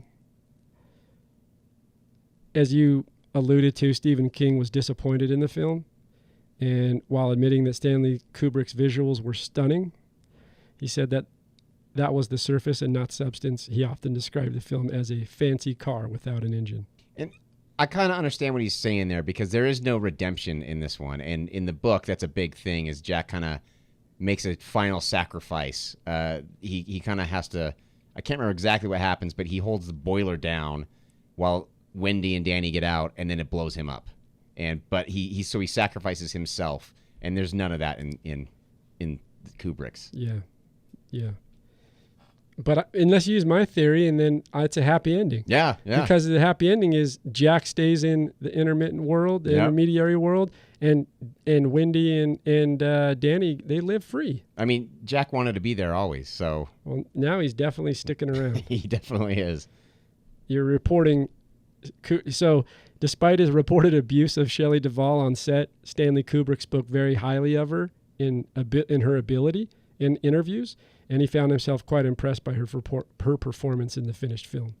So there is that reported abuse, and he was a complete dick to her. Yeah, totally. But going back quickly to her performance, we talked a little bit about Jack Nicholson. I really was impressed as well. I liked it, and even those parts that feel a little bit over the top, I still fell into it. I was okay with it. And I thought she did a real great job kind of conveying a vulnerability to being a mother who's trying to save her child. Well, and we've kind of mentioned this, but I want to just be clear. Jack Nicholson is fantastic. I mean, it's one of the best performances I've ever seen in a movie. He's, like we talked about, he's the Mount Rush. He's on the Mount Rush for me. And this is one of those films that put him there. Absolutely. The shot of the tennis ball rolling, which we didn't talk about, but there's a shot of Danny playing with his trucks and his toys, and there's a shot of a tennis ball rolling into his purview, his right in front of him. The shot of that ball rolling into Danny's toys took only 50 takes to get right. God. So some restraint there. as opposed to the 100 on the door. Yeah, exactly. So a lot of other trivia here, a lot of things, and a lot of lore surrounding this film. You gave your rating on it. You're at a 7 to 7.5. Quickly, do you have a final thesis about what it's even about? No, not really. Do you know what I mean? Like, what is it about? To me, I think it's more about kind of overcoming and dealing with your demons, essentially, and not necessarily the ugly parts of you, but the ugly parts of your past. And honestly, kind of sitting here talking to you and hearing that theory about the things that Wendy saw being part of her past, that kind of feeds into this. It solidifies this a little bit more for me, is that it's really about getting over or not getting over shit you've dealt with and shit that's dark inside of you. This is why I love the movie. This is exactly why, and I'll end this out here, why I love Kubrick. Because every time, and what epitomizes a real good movie for me, and if we set genre categorization behind us, what makes a great movie is, of course, wanting to see it multiple times, right? Which I can do with this movie. Oh, absolutely. And also on top of that is that everybody can walk away with some kind of personalized interpretation. That's fun. It's not when, and there's other movies that are fun too. If we go to Hobbs and Shaw tomorrow, we're going to have, I'm okay with it. It's going to be fun and crazy, but I'm not walking out going like, how do I personalize this film? We're not having a 2.5 hour discussion on what it means. And that's not a knock. I like The Rock. Sure. I do. I like Hobbs and Shaw. Actually, it was a fun movie. But the epitome of like a great movie is the one that you subjectively can attach to and walk away with a viewpoint that's your own. Yes. And doesn't belong to anybody else. And so all these great theories we've read and ideas, and I love yours. I do. I like that a lot. But the beauty of The Shining for me is that I actually don't think he's talking about one singular thing. Probably not. I think it's not just I think it's covering a lot of things. He's talking about isolation. He's talking about the supernatural. He's talking about the past meeting the present. Right. Right? And confronting it, like you mentioned. He's talking about family relationships. He's even talking about writer's block. Yeah. Now, mind you, these are the Stephen King. I mean, this is an adaptation, right? Sure. He's talking about, mental breakdown, cabin fever, premonition, alternating worlds. Yeah. Like literally going from the real to the surreal. Yep. So for me, this movie is about all those things kind of wrapped into something that I can walk away from. And every time I watch it, I can discover potentially something new, or I can build upon that which I thought it might have been about before. Right. And so it's funny because that's how the movie ends, with no real, we'd say like real strong, conventional, resolute ending. Mm-hmm. We don't even see what happens to Danny and Wendy. I mean, I have my assumptions, but you're right. We don't see it. Right. And so for me, the cycle continues, whatever that might be, because every time I watch it, I'm going, oh, it's about isolation. Oh, it's about mental illness. Right. Oh, it's about supernatural. Oh, and then I'm going, oh, it's about past meeting present. Right. Every time I'm going, there's something new. And when I can keep going back to the well of a film and be engaged through it, and I get your point, which is like there's moments that are slow and the pacing kind of drags, but I'm actually so engaged every time I watch this. Well, and it's interesting you say that, because every single person in room 237 in the documentary, they are certain that they know that, like, every one of them's like, oh, I saw that, and I was like, I know exactly what this is about, and I told all my friends. And I think you're right. It's that, I don't want to say open-ended, but it's that, it just feels like an important film. You know what I mean? Like, it just feels super important, and that there's some serious deep meaning there. And the fact that everyone looks at it and is just convinced that they know what it is. I 100% agree, and that's why I go back to not loving that documentary. Yeah. It was put together as a film, as a doc, like not necessarily the content, but just kind of how they structured it as you know, like it was well put together. See, and I'll disagree with you. I hated it. I thought it was well produced. If I look at it as a filmmaker, I thought it was well produced. But what I don't agree with is the content of what they're saying, and like you mentioned, the absolute certainty of what the film's about. Right.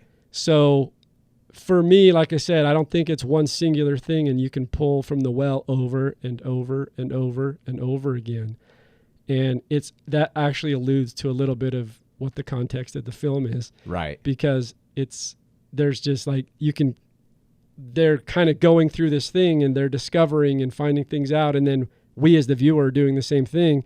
And then I can go back and rewatch it and find something entirely new. So I like that. And I like the uncertainty. And I like the idea of not entirely going, this is exactly what it's about. Right. And all the theories are fun, and they're fun to discuss. But I think Kubrick's leaving it ambiguous for a reason. For sure. And that's his intention. And I'll keep going back to the well to figure out and analyze new interpretations when I watch the movie the next time. It's what makes it fun. And that's what makes it so fun. So as a rating, when I'm looking at the movie, and there's so much, even at this long podcast, there's so much we didn't talk about. I know. And that's the beauty of it. And it goes back to what we were saying, is like we keep going and going and going. Run through quickly where you see the Rotten Tomatoes score and also IMDb. So IMDb's got it ranked at or no, not IMDb, I'm sorry. Let me pull this up. IMDb's got it ranked at 8.4 out of 10. I thought it'd be higher than that. And then, let me just find it here. Sorry. Then I'll have to cut this part. The Rotten Tomatoes didn't come up on IMDb this time. Because I want to see what they said.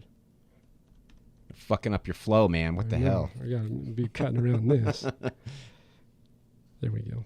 So IMDb has it at an 8.4, and Rotten Tomatoes is at 85% for the critics, 93% for the audience. Now this is different than the previous horror films we've gone throughout the month, because mostly the critics have been higher. Yeah.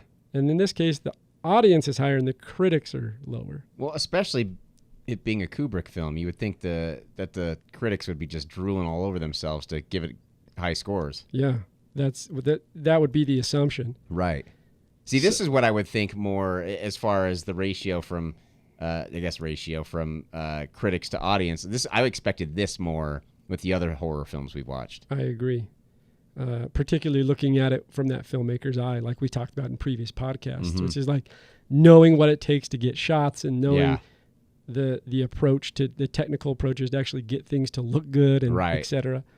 So but you know, the critics came in a bit lower. Not that it's a bad, still 85, but the audience is at 93. So for me, kind of to round this out, my consensus is that, you know, there's so many uncertainties, like we alluded to. It's just beautiful. For me, it's beautifully made.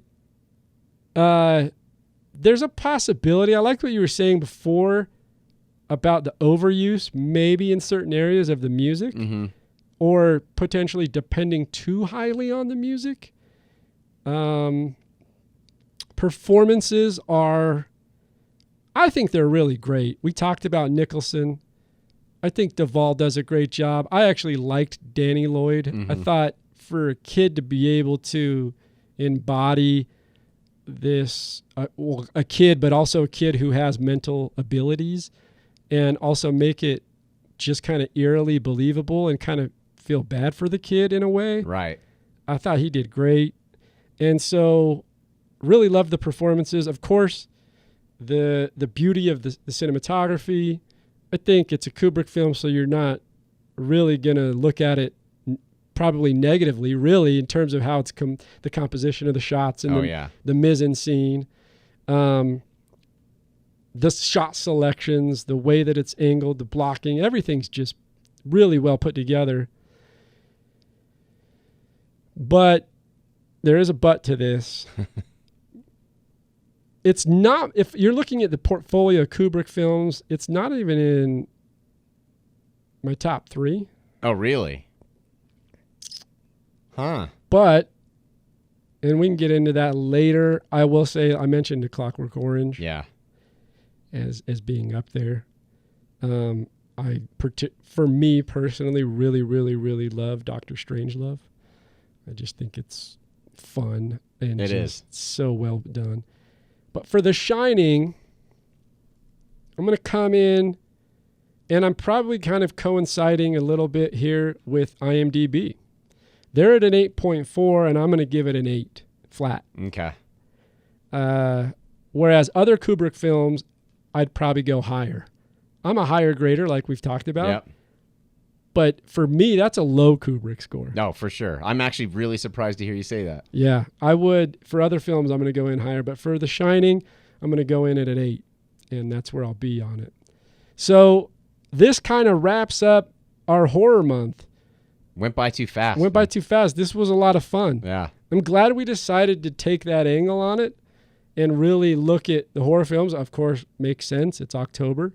So this, and I think our 5 selections over the month were really good. Yeah, very different. Kind of diversity in them.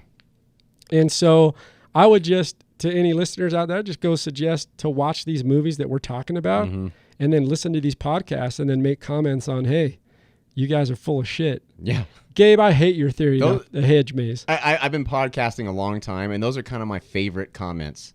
When they're kind of challenging you, not just being like just assholes, but when they're challenging you. And there's a difference between a challenge and then just being a dick because you have nothing better to do. Exactly. And you have courage behind your keyboard. Exactly. Yeah. So it's been a fun month on Horror Month. Next time it's gonna be a mystery movie. So I'm not going to allude to what it is because maybe I don't know. I like that. Keep them guessing. I have a couple of things in mind, but because we're transitioning out of Horror Month, we're going to get back into a first-time film director. Cool. In this case, in the coming weeks, though, we will have some indie films, like films that most likely the majority of people haven't even seen. So we'll get into those a little bit too, because I think those are fun to dissect. So next time, pay attention. Next Tuesday, we'll have a podcast dropping, but it's a mystery box. Can't wait. I'm keeping you in suspense. I'm interested to know what it is. Perfect. Well, you'll have to know. Yeah. So, hey, everybody, thanks for listening. Thanks for bearing with us on this 2.5 hour plus podcast. I couldn't help it. I think we could have gone deeper, but we wanted to talk about The Shining. Go watch the film. Give us your thoughts on it. And this is the Tame Aperture podcast signing out. The Tame Aperture podcast is produced by Dutch Angle Pictures in association with Studio B Productions. Listen, watch, and subscribe on Apple Podcasts, Google Play, Spotify, and YouTube.